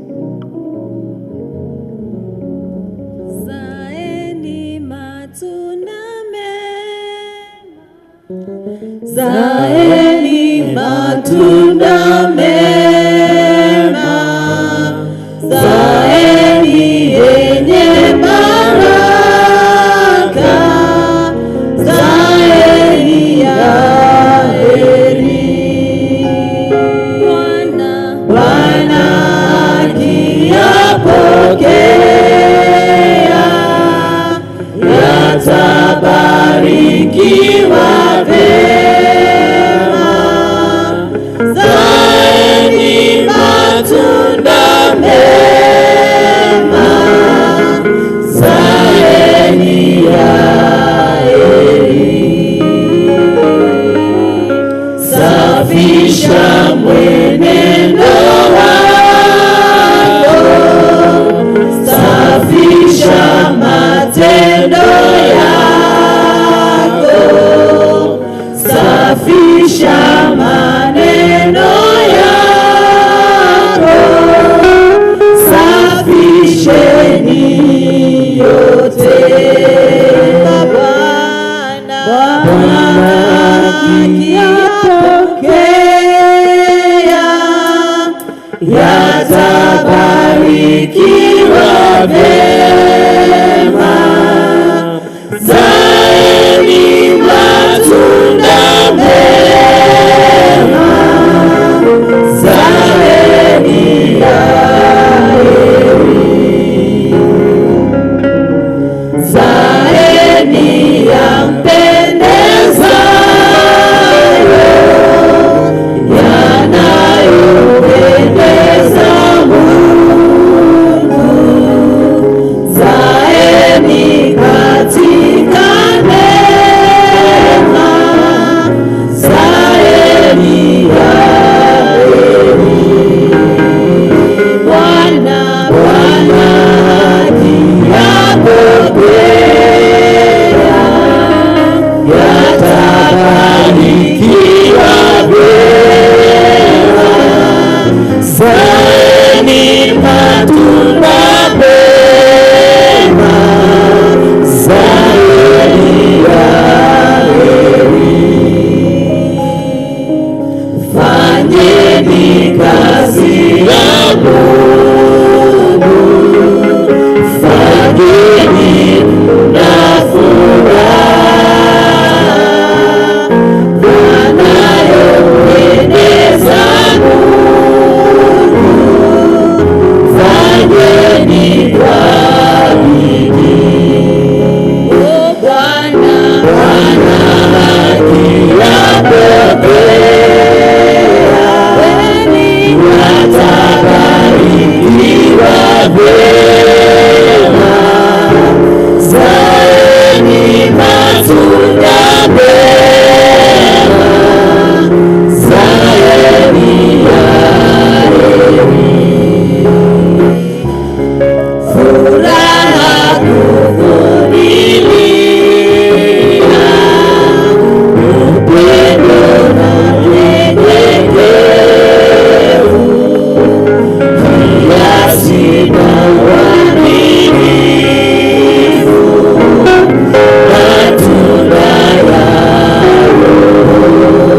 Vitu vyote tunavyo vyatoka kwako, e Bwana.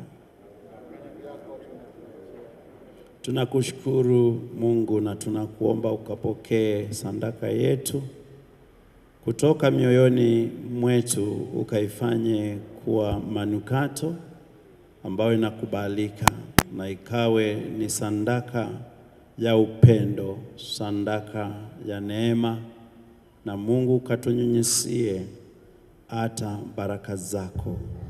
Mungu, takasa mikono yetu na ukabariki kazi zetu, ukabariki mienendo yetu, na Mungu kakubali hata kuabudu kwetu, katika jina la Mungu Baba na Mwana na Roho Mtakatifu.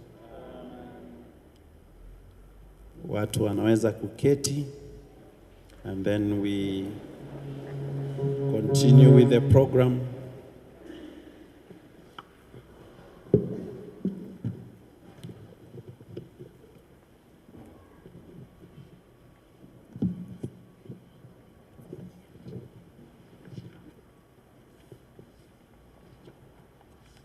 You follow the instructions. I think yeah, clear. Praise and worship I was expecting. Prayer you for to. chorus.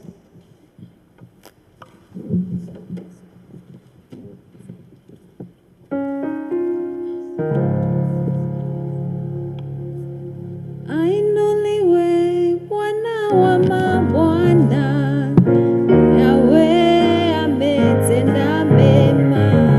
Ainuliwe Bwana wa mabwana, Yahweh ametenda mema.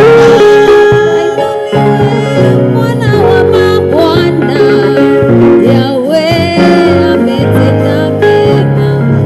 Ainuliwe Bwana wa mabwana, Yahweh ametenda mema. Asante.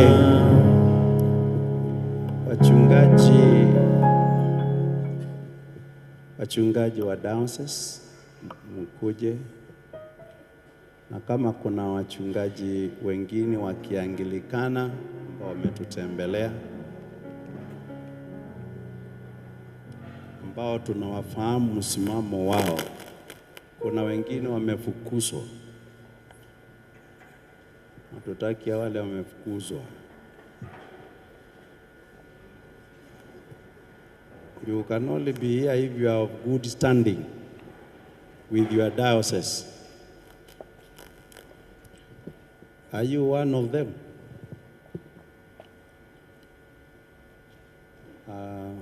Hebu waone, nataka kuona. Yeah.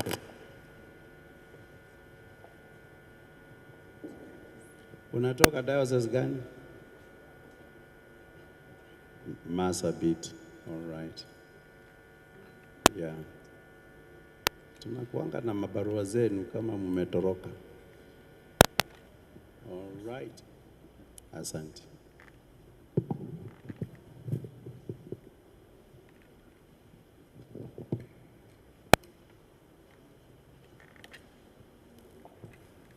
You will hold somebody's either shoulder or somehow. Where are the certificates?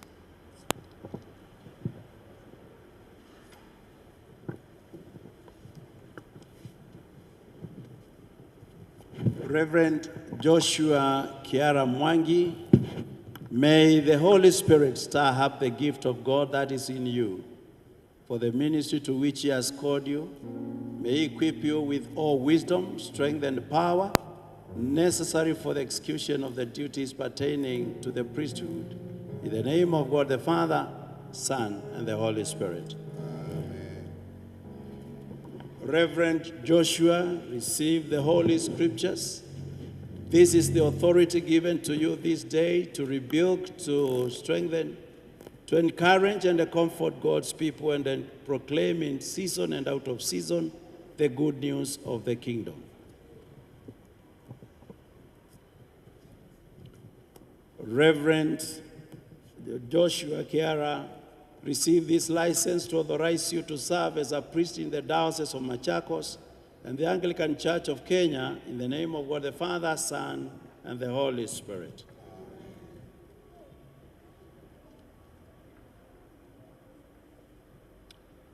Reverend Joshua received this chalice and a pattern, and they regularly minister Christ's holy sacraments. In the name of God the Father, Son, and the Holy Spirit. Amen. God bless you. Makofi kwake.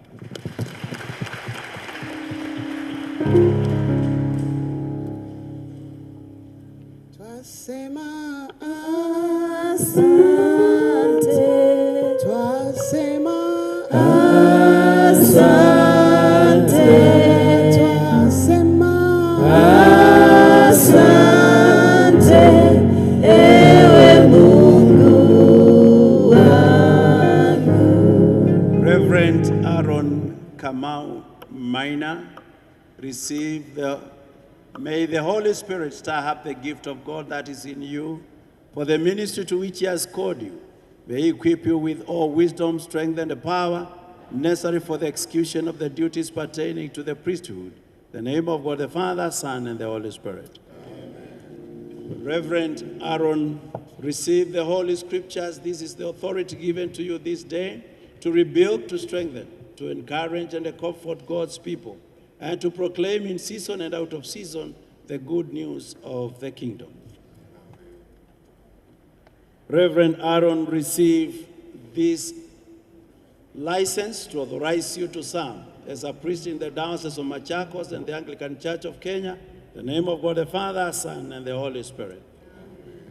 Reverend Aaron, receive this chalice and pattern, and regularly minister Christ's sacraments. In the name of God the Father, Son, and the Holy Spirit. God bless you, Makofi. Wewe ni Alpha na Omega, wewe ni Alpha na Omega, wewe ni Alpha na Omega, ewe Mungu. Reverend Sospita Githu Chege, may the Holy Spirit stir up the gift of God that is in you for the ministry to which He has called you. May He equip you with all wisdom, strength, and power necessary for the execution of the duties pertaining to the priesthood. In the name of God the Father, Son, and the Holy Spirit. Amen.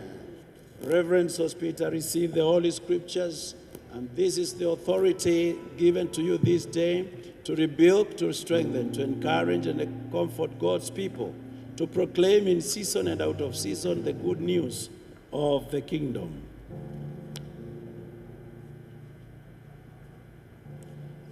Reverend Sospita, receive this license, and this is the authority given to you this day to rebuild, to strengthen, to encourage, and to comfort God's people, and to proclaim in season and out of season the good news of the kingdom.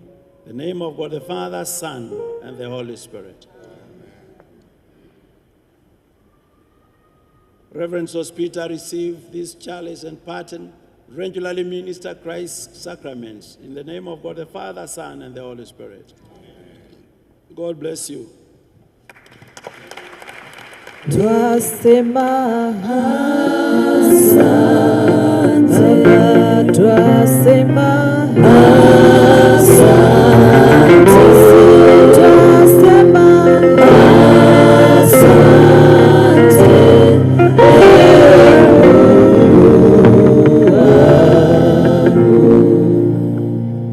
Reverend Jane Rachel Wambui Kigo, may the Holy Spirit stir up the gift of God that is in you for the ministry to which He has called you. May He equip you with all wisdom, strength, and power necessary for the execution of the duties pertaining to the priesthood. In the name of God the Father, Son, and the Holy Spirit. Reverend Jane Rachel, receive the Holy Scriptures, and this is the authority given to you this day to rebuild, to strengthen, to encourage, and to comfort God's people, and to proclaim in season and out of season the good news of the kingdom. The Reverend Jane Rachel received this license, to authorize you to serve as a priest in the Diocese of Machakos and the Anglican Church of Kenya. In the name of God the Father, Son, and the Holy Spirit. Amen. Reverend Jane Rachel, receive this chalice and paten, and regularly minister Christ's sacraments. In the name of God the Father, Son, and the Holy Spirit. God bless you. Wewe ni mwanzo tena mwisho, wewe ni mwanzo tena mwisho, wewe ni mwanzo tena mwisho, ewe Mungu wangu. Reverend Jane Mugure Mudhe, may the Holy Spirit stir up the gift of God that is in you for the ministry to which He has called you. May He equip you with all wisdom, strength, and the power necessary for the execution of the duties pertaining to the priesthood. In the name of God the Father, Son, and the Holy Spirit. Amen. Reverend Jane, receive the Holy Scriptures, and this is the authority given to you this day to rebuke, to strengthen, to encourage, and to comfort God's people, and to proclaim in season and out of season the good news of the kingdom. Reverend Jane, receive this license to authorize you to serve as a priest in the Diocese of Machakos and the Anglican Church in the name of God the Father, Son, and the Holy Spirit. God bless you. Reverend Jane, receive this chalice and paten, and regularly minister Christ's sacraments in the name of God the Father, Son, and the Holy Spirit. Twasema asante Baba, twasema asante, twasema asante, ewe Mungu wangu. Reverend Janice Mumbe Peter, may the Holy Spirit stir up the gift of God that is in you for the ministry to which He has called you. May He equip you with all wisdom, strength, and power for the execution of the duties pertaining to the priesthood. In the name of God the Father, Son, and the Holy Spirit. Amen. Reverend Janice, receive the Holy Scriptures, and this is the authority given to you this day to rebuke, to strengthen, to encourage, and to comfort God's people, and to proclaim in season and out of season the kingdom of God. In the name of God the Father, Son, and the Holy Spirit. The Reverend Janice, receive this license to authorize you to serve as a priest in the Diocese of Machakos and the Anglican Church of Kenya. In the name of God the Father, Son, and the Holy Spirit. Amen. Reverend Janice, receive this chalice and paten, and regularly minister Christ's holy sacraments. In the name of God the Father, Son, and the Holy Spirit. Hakuna Mungu kama wewe, hakuna Mungu kama wewe, hakuna Mungu kama wewe, ewe Mungu wangu. Reverend Faith Wakina Musyoka, may the Holy Spirit stir up the gift of God that is in you for the ministry to which He has called you. May He equip you with all wisdom, strength, and power necessary for the execution of the duties pertaining to the priesthood. In the name of God the Father, Son, and the Holy Spirit. Amen.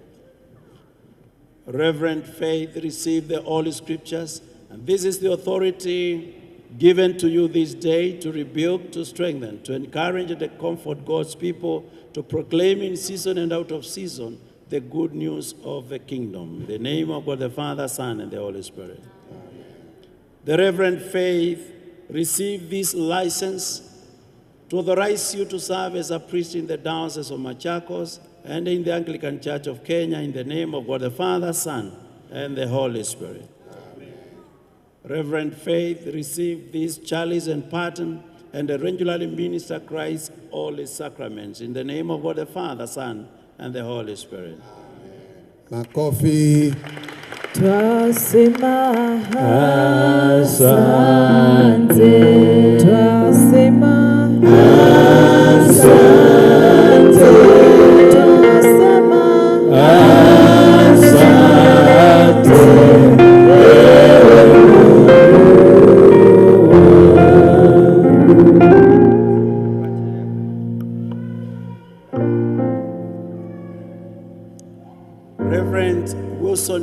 Musioka, may the Holy Spirit stir up the gift of God that is in you for the ministry to which He has called you. May He equip you with all wisdom, strength, and power necessary for the execution of the duties pertaining to the priesthood. In the name of God the Father, Son, and the Holy Spirit.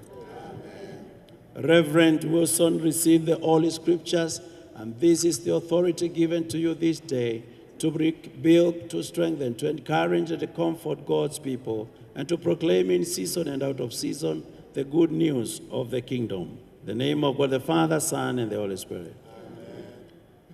The Reverend Wilson received this license to authorize you to serve as a priest in the Diocese of Machakos and the Anglican Church of Kenya in the name of God the Father, Son, and the Holy Spirit. Reverend Wilson received this chalice and pardon to regularly minister Christ's holy sacraments in the name of God the Father, Son, and the Holy Spirit. God bless you. Makofi, makofi. Pokea sifa, Bwana pokea sifa. The Reverend Ann Nyambura Juguna, may the Holy Spirit stir up the gift of God that is in you for the ministry to which He has called you. May He equip you with all wisdom, strength, and the power necessary for the execution of the duties pertaining to the priesthood. In the name of God the Father, Son, and the Holy Spirit. Amen. The Reverend Jane received the Holy Scriptures, and this is the authority given to you this day to rebuild, to strengthen, to encourage, and to comfort God's people, and to proclaim in season and out of season the good news of the kingdom. The Reverend Ann Nyambura received this license to authorize you to serve as a priest in the Diocese of Machakos and the Anglican Church of Kenya, in the name of God the Father, Son, and the Holy Spirit. The Reverend Ann received this chalice and pardon and minister Christ's holy sacraments in the name of God the Father, Son, and the Holy Spirit. Amen. God bless you. Bwana pokea sifa. Reverend Eric Michael Karancha Kamande, may the Holy Spirit stir up the gift of God that is in you for the ministry to which He has called you. May He equip you with all wisdom, strength, and the power necessary for the execution of the duties pertaining to the priesthood. In the name of God the Father, Son, and the Holy Spirit. The Reverend Eric received the Holy Scriptures, and this is the authority given to you this day to rebuild, to strengthen, to encourage, and to comfort God's people, and to proclaim in season and out of season the good news of the kingdom. The Reverend Eric Michael received this license to authorize you to serve as a priest in the Diocese of Machakos and in the Anglican Church of Kenya, in the name of God the Father, Son, and the Holy Spirit. The Reverend Eric received this chalice and pardon and regularly administer Christ's holy sacraments, in the name of God the Father, Son, and the Holy Spirit. Amen. God bless you. Jina lako litukuzwe, Bwana pokea sifa.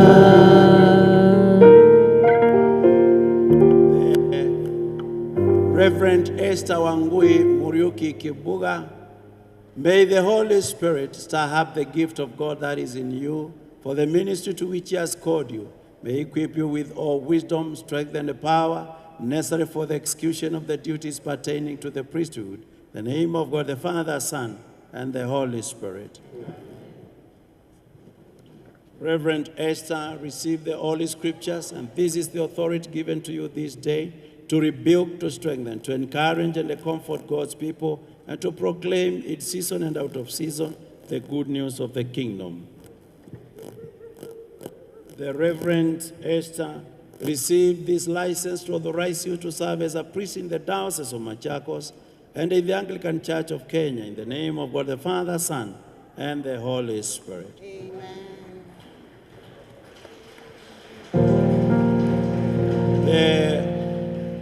Reverend Esther received this chalice and pattern and regularly administer Christ's Holy Sacraments in the name of God the Father, Son, and the Holy Spirit. Amen. God bless you. Makofi.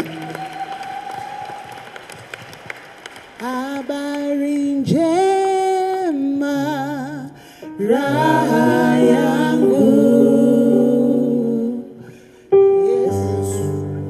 The Reverend, where's Mama Nyumaka? The Reverend Peter Nyamusundi, may the Holy Spirit stir up the gift of God that is in you for the ministry to which He has called you. May He equip you with all wisdom, strength, and the power necessary for the execution of the duties pertaining to the priesthood. In the name of God the Father, Son, and the Holy Spirit. Amen. Reverend Peter, receive the Holy Scriptures, and this is the authority given to you this day to rebuke, to strengthen, to encourage and to comfort God's people, and to proclaim in season and out of season the good news of the kingdom. The Reverend Peter Nyanche received this license to authorize you to serve as a priest in the Diocese of Machakos and the Anglican Church of Kenya. In the name of God the Father, Son, and the Holy Spirit. God bless you. The Reverend Peter received this chalice and a pattern and regularly administer Christ's Holy Sacraments in the name of God the Father, Son, and the Holy Spirit. God bless Makofi. Habari njema, raha yangu. Yesu niye Mwokozi wangu. The Reverend Daniel Sio Wanyonyi, may the Holy Spirit stir up the gift of God that is in you for the ministry to which He has called you. May He equip you with all wisdom, strength, and power necessary for the execution of the duties pertaining to the priesthood. In the name of God the Father, Son, and the Holy Spirit. Amen. The Reverend Daniel received the Holy Scriptures, and this is the authority given to you this day to rebuild, to strengthen and encourage, and to comfort God's people, and to proclaim in season and out of season the good news of the kingdom.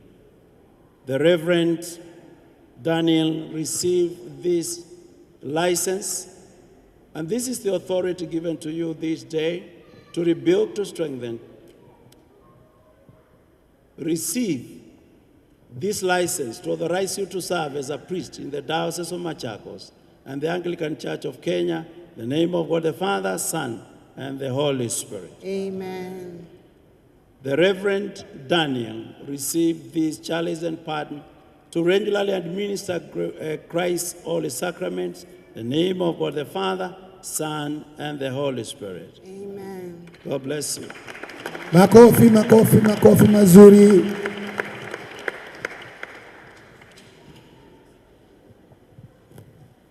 Ordinance.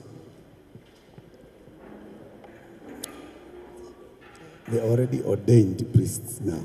Shangwe, hallelujah, Shangwe, hallelujah. Shangwe, hallelujah, Shangwe, hallelujah. Shangwe, hallelujah, Shangwe, Yesu, hallelujah. Shangwe, hallelujah, Shangwe, hallelujah. Shangwe, kwa makofi, Shangwe, Yesu, hallelujah. Shangwe, hallelujah, Shangwe, hallelujah. Shangwe, hallelujah, Shangwe, hallelujah. Shangwe, hallelujah, Shangwe, hallelujah.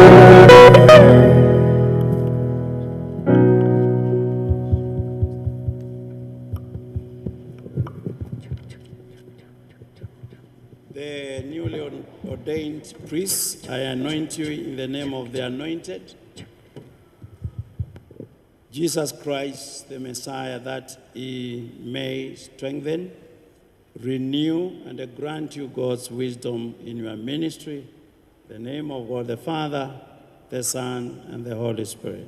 Amen. In the name of God the Father, Son, and the Holy Spirit. Amen. In the name of God the Father, Son, and the Holy Spirit. Amen. In the name of God the Father, Son, and the Holy Spirit. Amen. In the name of God the Father, Son, and the Holy Spirit. Amen. In the name of God the Father, Son, and the Holy Spirit. Amen. In the name of God the Father, Son, and the Holy Spirit. Amen. In the name of God the Father, Son, and the Holy Spirit. Amen. In the name of God the Father, Son, and the Holy Spirit. Amen. In the name of God the Father, Son, and the Holy Spirit. Amen. In the name of God the Father, Son, and the Holy Spirit. Amen. In the name of God the Father, Son, and the Holy Spirit. Amen. In the name of God the Father, Son, and the Holy Spirit. Amen.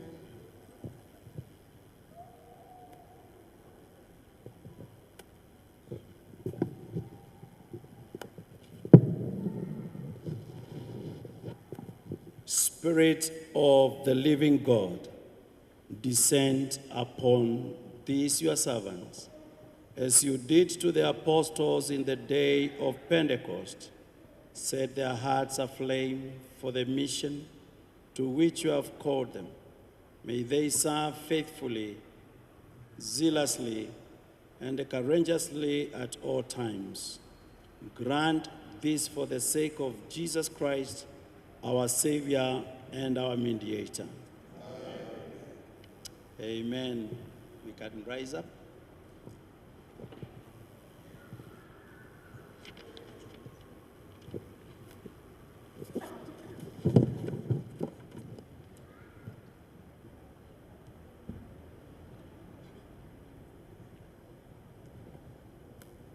Let's face the congregation.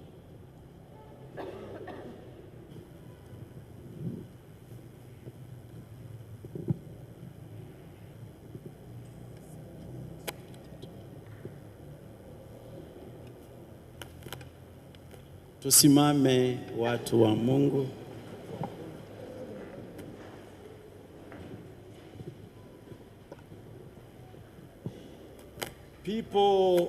The people of God gathered here today at All Souls Cathedral, we present to you these servants of God whom we have just ordained as priests.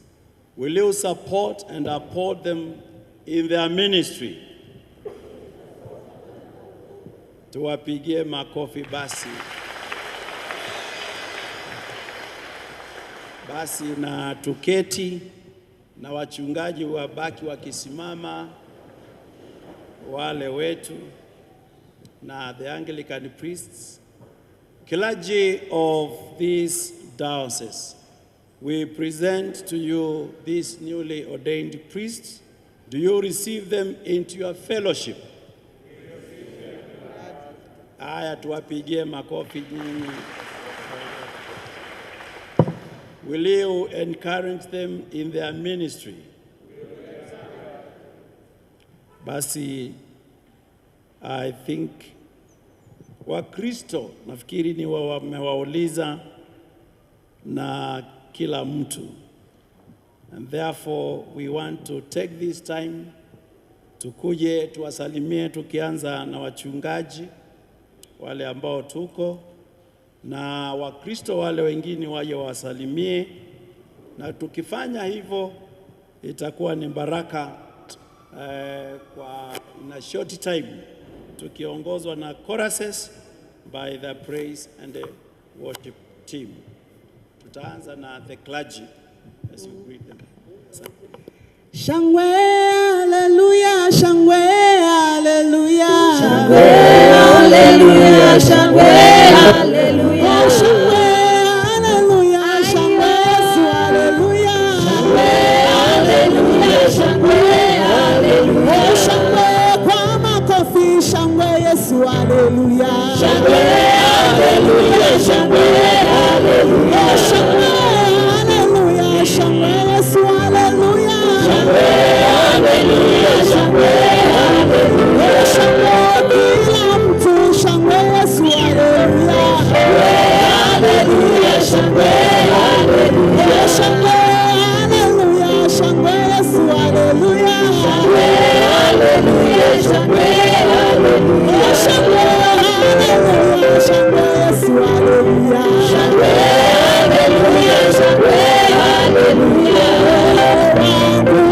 Sifu Bwana, sifu Bwana, siku zote.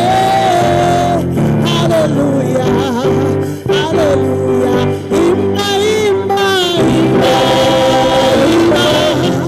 Anaweza, anaweza. Tumshangilie, shangilie, shangilie. Anaweza, imba moyo, moyo wangu. Sifu Bwana, sifu Bwana, siku zote, siku zote.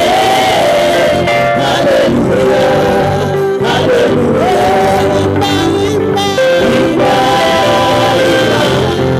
Anaweza, anaweza. Tumshangilie, shangilie, shangilie. Anaweza, tumshangilie, shangilie, shangilie.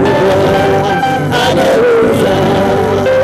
Ndiye Bwana wa mabwana, ndiye Bwana, ndiye Bwana wa mabwana, ndiye Bwana, ndiye Bwana wa mabwana.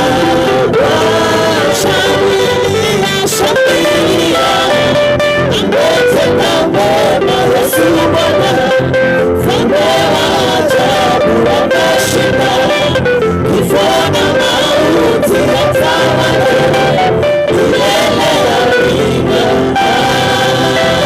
Shangilia, shangilia, shangilia, ametenda mema Yesu Bwana, mfalme wa ajabu ameshinda kifo na mauti, atawala milele amina. Milele amina. Atawala milele amina. Atawala milele amina. Atawala milele amina. Shangilia Bwana Yesu, yeye ni Bwana. Bwana Yesu, yeye. Shangilia Bwana Yesu, yeye ni Bwana. Shangilia Bwana Yesu, yeye ni Bwana. Shangilia Bwana Yesu, yeye ni Bwana. Shangilia Bwana Yesu, yeye ni Bwana. Shangilia Bwana Yesu, yeye ni Bwana. Shangilia Bwana Yesu,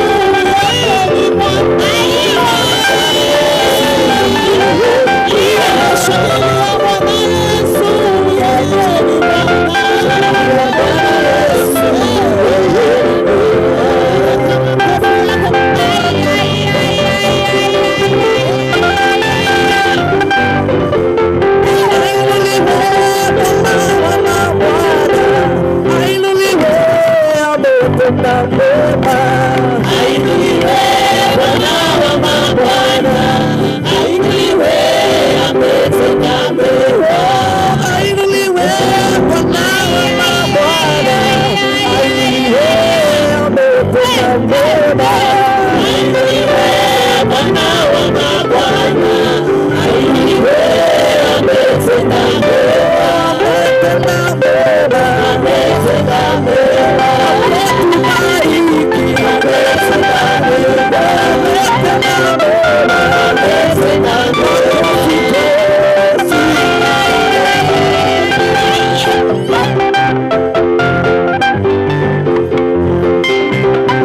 Gai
pokea sifa.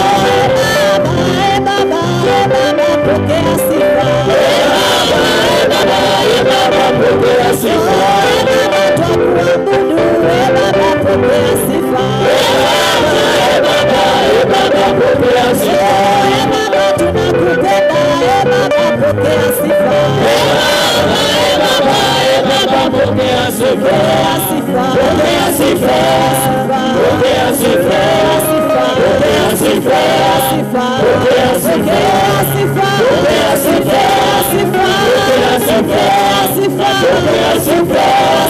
Pokea sifa. Baba, pokea sifa. Baba, pokea sifa. Baba, twakuabudu Baba, pokea sifa. Baba, pokea sifa. Baba, unatupenda Baba, pokea sifa. Baba, pokea sifa. Baba, wewe ni mwema Baba, pokea sifa. Baba, pokea sifa. Pokea sifa. Pokea sifa. Pokea sifa. Pokea sifa. Pokea sifa. Pokea sifa. Pokea sifa. Pokea sifa. Baba, twasema pokea sifa. Baba, pokea sifa. Baba, milele pokea sifa. Baba, pokea sifa. Baba, pokea sifa. Baba, pokea sifa. Baba, tunakupenda Baba, pokea sifa. Baba, pokea sifa. Pokea sifa. Pokea sifa. Pokea sifa. Pokea sifa.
Take your seats.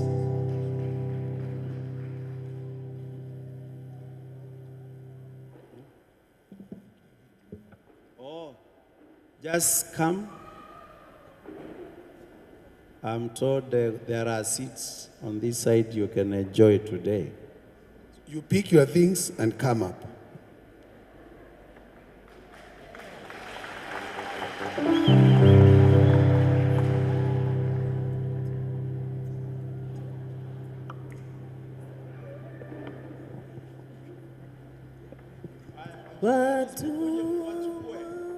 Wachungaji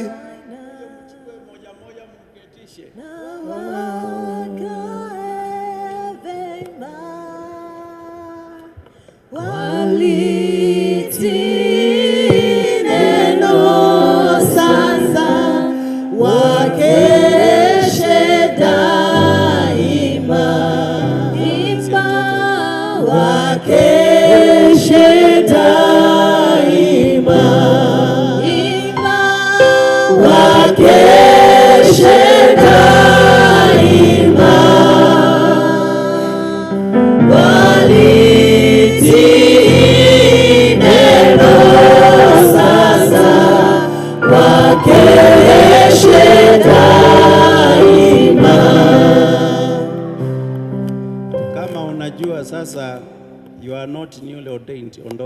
Canon Florence muondoke hapo. Upite pande hii. Sasa hawa ndio makuhani wetu. Muende pande hii.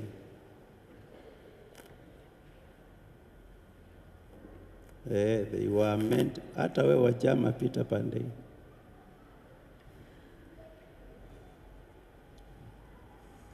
Tunataka tuombewe na mmoja wao ili aweze kutubariki. Ni nani ataomba? Reverend Estas, ukuje uombe. Tuombe na mmoja wa the newly ordained clergy.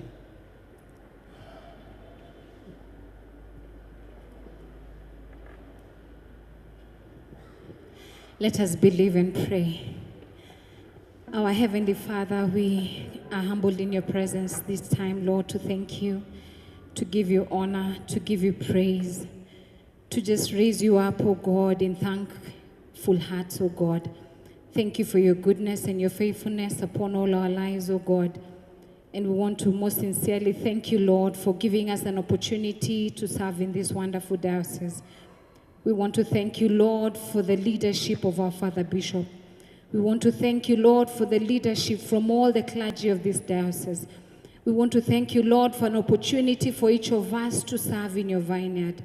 And today, Lord, we come with thanksgiving, oh God, for yet another charge that you put in our hearts to go out and preach the gospel.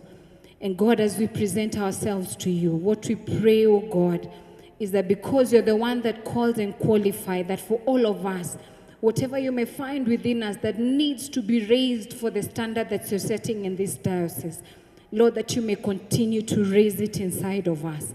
Whatever it is, oh God, that you see we need to acquire, whatever knowledge that we need to rise up to, oh God, whatever depth we need to go to, whatever it is, oh God, that we need to serve you better.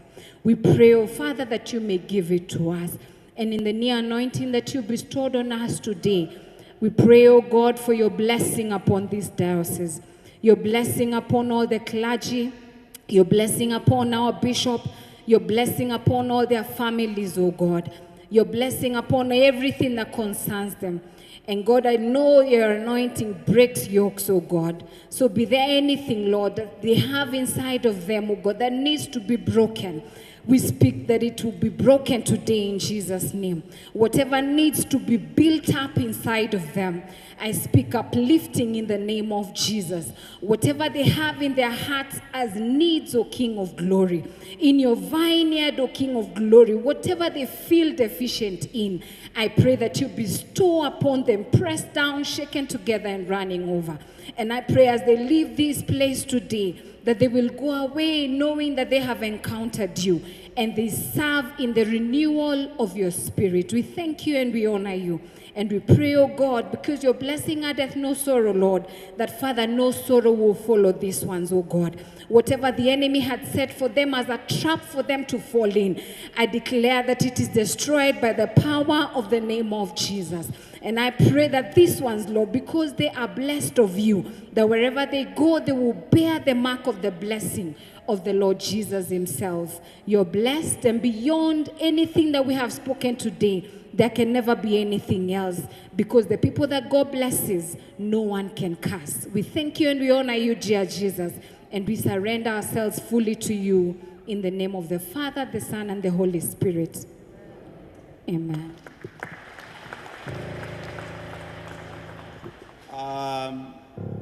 No much notices other than to say thank you so much, people of God, wageni wetu ambao mumetutembelea Diocese ya Machakos. Nikiamini mulikuwa hapa mwezi nafikiri wa 8 wakati tulikuwa tunafanya awa pia kwa mashemanzi, na leo mumekuja. Asanteni sana kwa kuja. Naweza kusema tumshukuru Mungu kwa makofi. Thank you so much. Ya pili ni kusema ya kwamba this is my last ordination service, na kwa hivyo nashukuru kama vile mnenaji wa leo amesema ya kwamba ilinibidi niweze kuwahudumia ili wakaweze kuwa kamilifu, wachungaji kamilifu, kuwa the priests and the clergy of the diocese. And from these people I want to say how grateful I am, kwa sababu, hebu msimame mkiwa hapo. Hawa wachungaji nimeona utiifu na unyenyekevu wao na kujitoa kwao, na kwa kweli wametusaidia sana kueneza injili katika diocese hii, na naomba ya kwamba mtaendelea kuwa watiifu na wanyenyekevu kwa kanisa la Kristo na pia uongozi wa diocese. Ibada yangu ya mwisho itakuwa tarehe 29, 29th of December, the main service, na itakuwa huko Kibauni kwa kanisa inaitwa St. Mary's Mutithi Kibauni. Sasa naomba hakuna mmoja wenu atakosa. Kwa hivyo mkiwa 13 tukutanie huko, tukiongozwa na Reverend Ruth hapa, tukafungua ile kanisa, na wachungaji wengine wote pia tunawakaribisha tukafanya huduma huko na tushukuru Mungu pamoja. So hivyo nawaalika, you can be seated. Tukitoka hapa nitapigwa picha na nyinyi, nafikiri hapa nje kwanza, na tukimaliza hiyo, hii mlango itafungwa immediately. Kwa hivyo tusitokee hapa isipokuwa pengine wachungaji, lakini tunataka nafasi pale nje ili nipigwe picha na hawa na pia tupigwe picha na wao tukiwa zote pamoja, na ile ingine yote ya kumalizia tutapigiwa huko at the diocesan office, tukifanya either 1 or 2 notices. Nafikiri hayo ndio ningesema, na nataka pia niseme ya kwamba kumalizia ni nchi yetu ya Kenya, wengi wenu najua mnaelewa, ni nchi ambayo inahitaji maombi. Naamini kusimama kwa nchi yetu si kwa sababu ya viongozi wetu wako imara kabisa ama wako na hekima zaidi. Naamini ya kwamba si chochote kingine isipokuwa ni maombi ya Wakristo, na tukiungana na wale wengine ambao wanapenda maombi, tafadhali tukumbuke kuombea nchi yetu ya Kenya, tukijua ya kwamba kuna mambo mengi ambayo inahitaji kusuluhishwa, na zaidi hali ya kuinua maisha ya Wakristo, kwa sababu naelewa biashara ziko chini kiasi, maisha yako juu, na kwa hivyo ni maombi ambao tunaweza kuomba ili shida ambazo zinaendelea na kutatuliwa na serikali, mambo ya SHIF, mambo ya SHA, mambo ya health, mambo ya education, mambo ya mabarabara, mambo ya chakula, hayo yote ni mahitaji ya binadamu na sana sana wananchi wa Kenya. Sisi ni kuombea serikali na wale ambao tuko kiwango ya kuongea na uongozi wetu wa nchi yetu, the president and all other political leaders. It is my prayer that we will also find time for consultation and then guidance and advice, as you have seen. And I want to believe ya kwamba serikali yetu ingali tayari kusikiza maombi ya wananchi na pia ushauri ya viongozi wale wengine, na zaidi ni kanisa la Kristo. Tukifunga wakati huu wa holiday, ofisi zetu tunafunga kama diocese siku ya leo, na kwa hivyo naamini ya kwamba utatafuta njia ya kutuona kama uko na mahitaji. Lakini pia Wakristo, kuna mambo ambao ni muhimu wakati wa muhula huu wa Krismasi, na tumeambiwa mara kwa mara zaidi ni matumizi ya barabara, the way we are using our our roads. Tunaamini ni wakati wa sherehe, na watu wengi, wengine wao ni walevi. Watu wanataka kusherehekea na wengine wanakunywa kupindukia. Wengine pia wako careless hata kama hawakunywi na mambo kama hayo. Ni maombi yetu, kwa sababu hata mimi huendesha gari. Ajali haina kinga, lakini si mzuri pia tujihadhari. Kwa hivyo tujihadhari pia na tuwe macho, tuwe alert jinsi ambavyo tunaendesha magari yetu.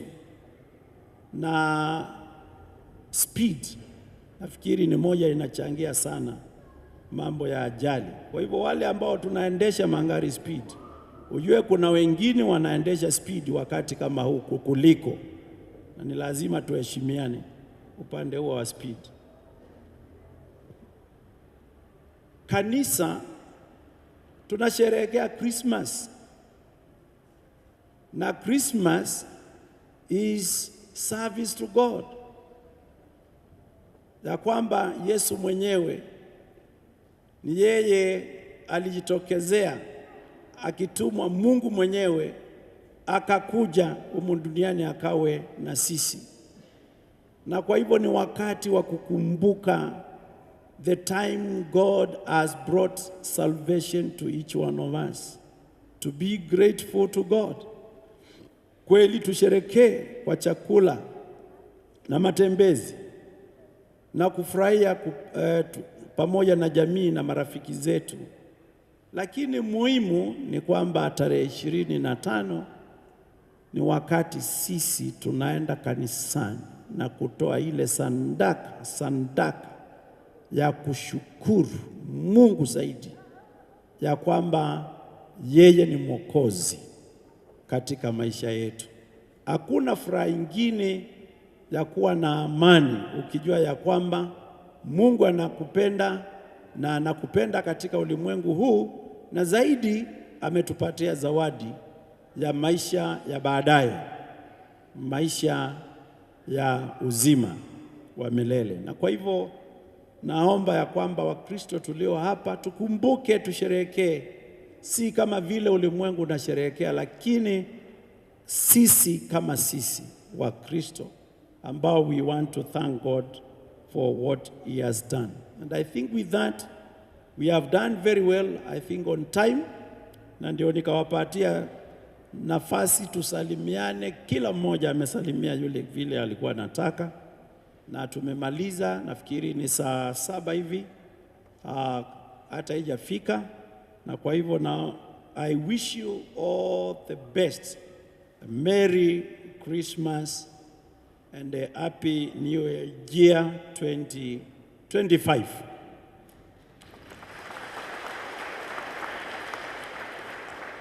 Basi tusimame.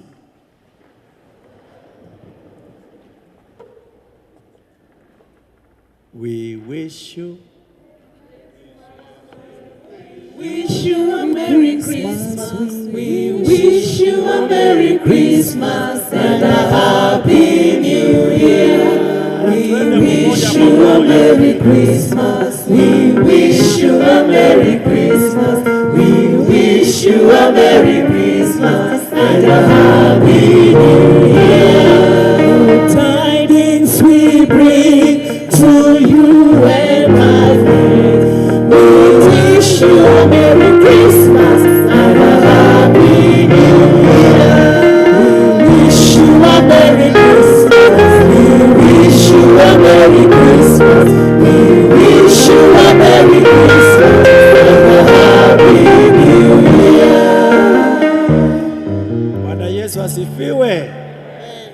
Basi si kwa sababu tukitoka hatutasalimiana, najua mmesalimia, lakini the grace ama namna gani? Haya, ukisalimia watu 2 3, tutasema Kiswahili ama ni Kiingereza? Haya, ongea hata na Kikamba, okay, hata na Kikuyu. Ando anga Yesu waitu na mwamba beba mutheu sikale na itu ithionde tene na tene. Amen.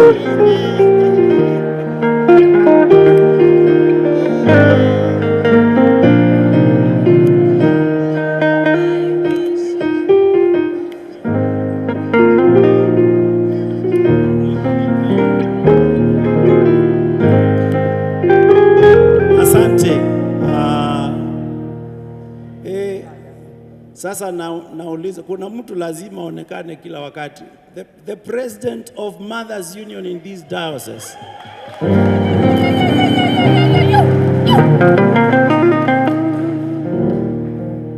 Kwa niaba ya spouses, si ukuje tu lete salamu kwa sababu naona mumeketi hapo mkiwa wengi. Wish you a Merry Christmas. It is on demand. Huyu sasa harakisha mama.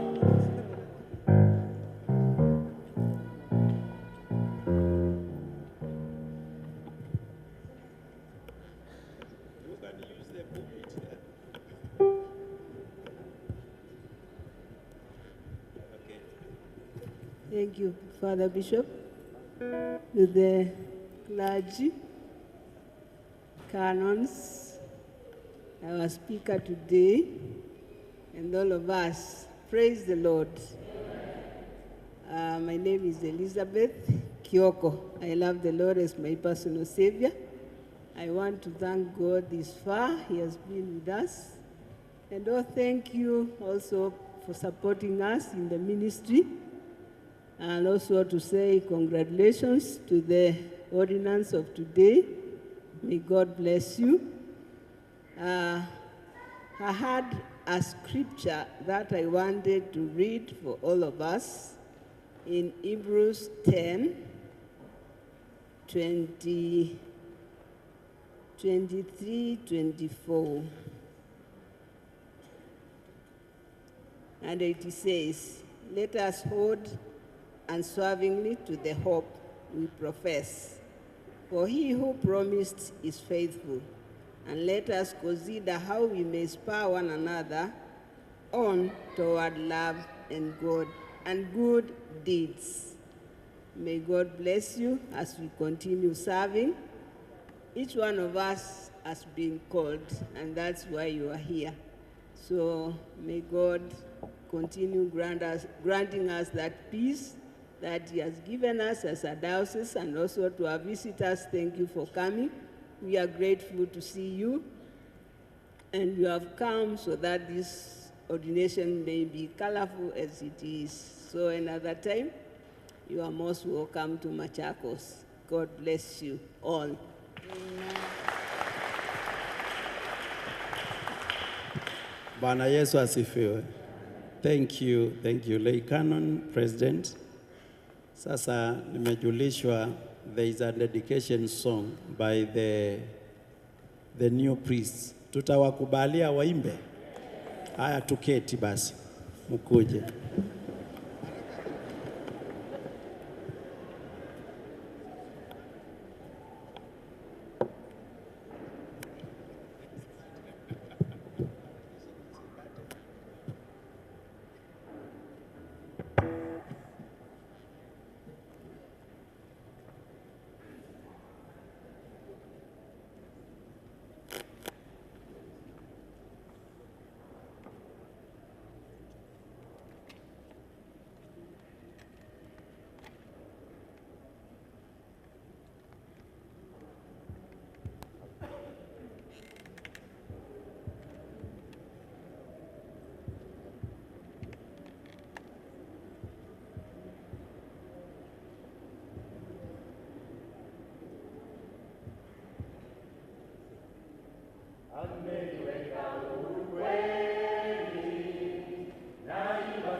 zimetosha. Nataka kumtumikia Mwokozi wangu siku zote. Zamani nilifungwa sana na minyororo ya shetani, nikamwendea Bwana Yesu akaniweka huru kweli. Zamani nilifungwa sana na minyororo ya shetani, nikamwendea Bwana Yesu akaniweka huru kweli. Nimeokoka na furahi, na dhambi zangu zimetoka. Nataka kumtumikia Mwokozi wangu siku zote. Nimeokoka na furahi, na dhambi zangu zimetoka.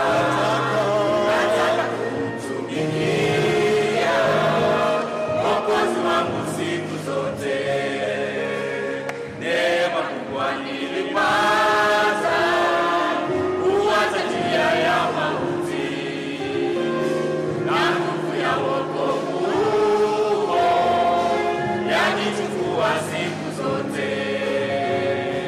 Neema kubwa nilipata kuacha njia ya mauti, na nguvu ya wokovu huo yanichukua siku zote.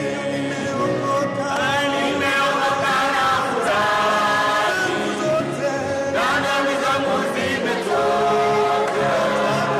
Nataka kumtumikia Mwokozi wangu siku zote. Nimeokoka na furahi, na dhambi zangu zimetoka. Nataka kumtumikia Mwokozi wangu siku zote. Na siku moja nitafika mbinguni kwake Mungu wangu, milele nitamhimidi na kumlilia kwa shukrani. Na siku moja nitafika mbinguni kwake Mungu wangu, milele nitamhimidi na kumlilia kwa shukrani. Nimeokoka na furahi, na dhambi zangu zimetoka. Nataka kumtumikia Mwokozi wangu siku zote. Nimeokoka na furahi, na dhambi zangu zimetoka. Nataka kumtumikia Mwokozi wangu siku zote. Nimeokoka na furahi, na dhambi zangu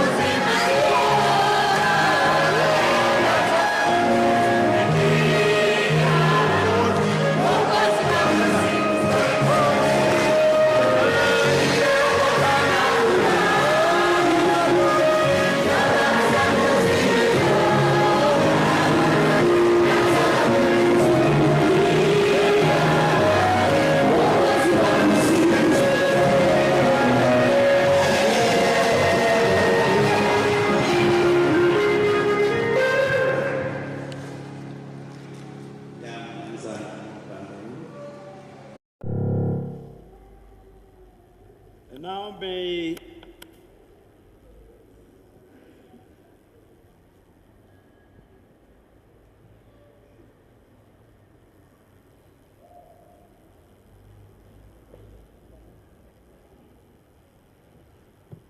May the Lord of the harvest bless you and your crops, your maize, your beans. We pray for and thank God for the rains that are happening now. And we trust the Lord will grow the crops that we have planted including even our rice, our tea, our coffee, and all other crops. May the Lord of creation bless your livestock, your cattle, your sheep and the goats, all other livestock you are keeping, your chicken, your pigs, and others. May the Lord of all life bless your families, your spouses, wives, and husbands, your sons and daughters, your brothers and your sisters, nieces and nephews, and all other relatives. May the Lord of mercy have compassion on all who are sick and our sick ones. May the Lord look upon at us, those who are not well in hospitals and at home, all who are mourning and bereaved for the loved ones, even at this particular time. The orphans and the widows and even widowers who are facing challenges of life, including the vulnerable and the voiceless, remembering those who are suffering due to the war between Israel and the Gaza Strip, Ukraine and Russia, and this time children and women suffering in Syria, and those others in Africa who might be going without food or shelter, other places in this continent and to the rest of the world. May the Lord guide you during this Christmas, protect and keep you. May the Lord make every plan succeed as you usher in the new year 2025. May the Lord expand your territories and boundaries. May the Lord answer your prayers as you approach a throne of grace, as a family, as an individual, as a church, and as friends. May the Lord grant you success for all your expectations. May the Lord protect our children during this holiday. May the Lord provide to those who are struggling financially, spiritually, and even socially, those who are distressed and are having stress for bad and broken relationships. May the Lord restore happiness and joy. May the Lord bring healing to our lives, our families, our people in this country, in our family, and everywhere else. May the Lord continue to guide and govern His church with wisdom and humility, that the gospel may be preached to the ends of the world. May Jesus Christ reign in our lives, in our hearts. May the God of wisdom direct our thoughts and our minds, that we may always desire and discern what is right and glorious to Him. All these blessings may come to us, and the blessings of God Almighty, the Father, Son, and the Holy Spirit be among you and remain with you always. We are going to sing a Christmas hymn instead of the one we have put there, tunaomba uwepo wako, lakini all come, all ye faithful servants. I hope it will be projected that everybody will be able to follow.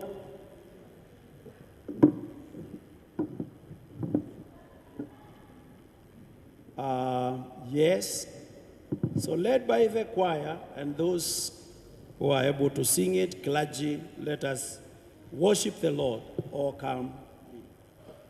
Provost and your team. Oh, come, oh, ye faithful, joyful and triumphant. Oh, come ye to Bethlehem. Come and behold him, born the King of angels. Oh, come, let us adore him. Oh, come, let us adore him. Oh, come, let us adore him, Christ the Lord. God of God, light of light, know ye boast not the virgin soul. Very God, begotten and not created. Oh, come, let us adore him. Oh, come, let us adore him. Oh, come, let us adore him, Christ the Lord. Sing choirs of angels, singing exaltation. Sing, O ye citizens of heaven above. Glory to God in the highest. Oh, come, let us adore him. Oh, come, let us adore him. Oh, come, let us adore him, Christ the Lord. Ye Lord, we greet thee on this happy morning. Jesus, to thee be all glory given. One of the Father, now in flesh appearing. Oh, come, let us adore him. Oh, come, let us adore him. Oh, come, let us adore him, Christ the Lord. Oh, come, let us adore him. Oh, come, let us adore him. Oh, come, let us adore him, Christ the Lord. Oh, come, let us adore him. Oh, come, let us adore him. Oh, come, let us adore him, Christ the Lord.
Thank you.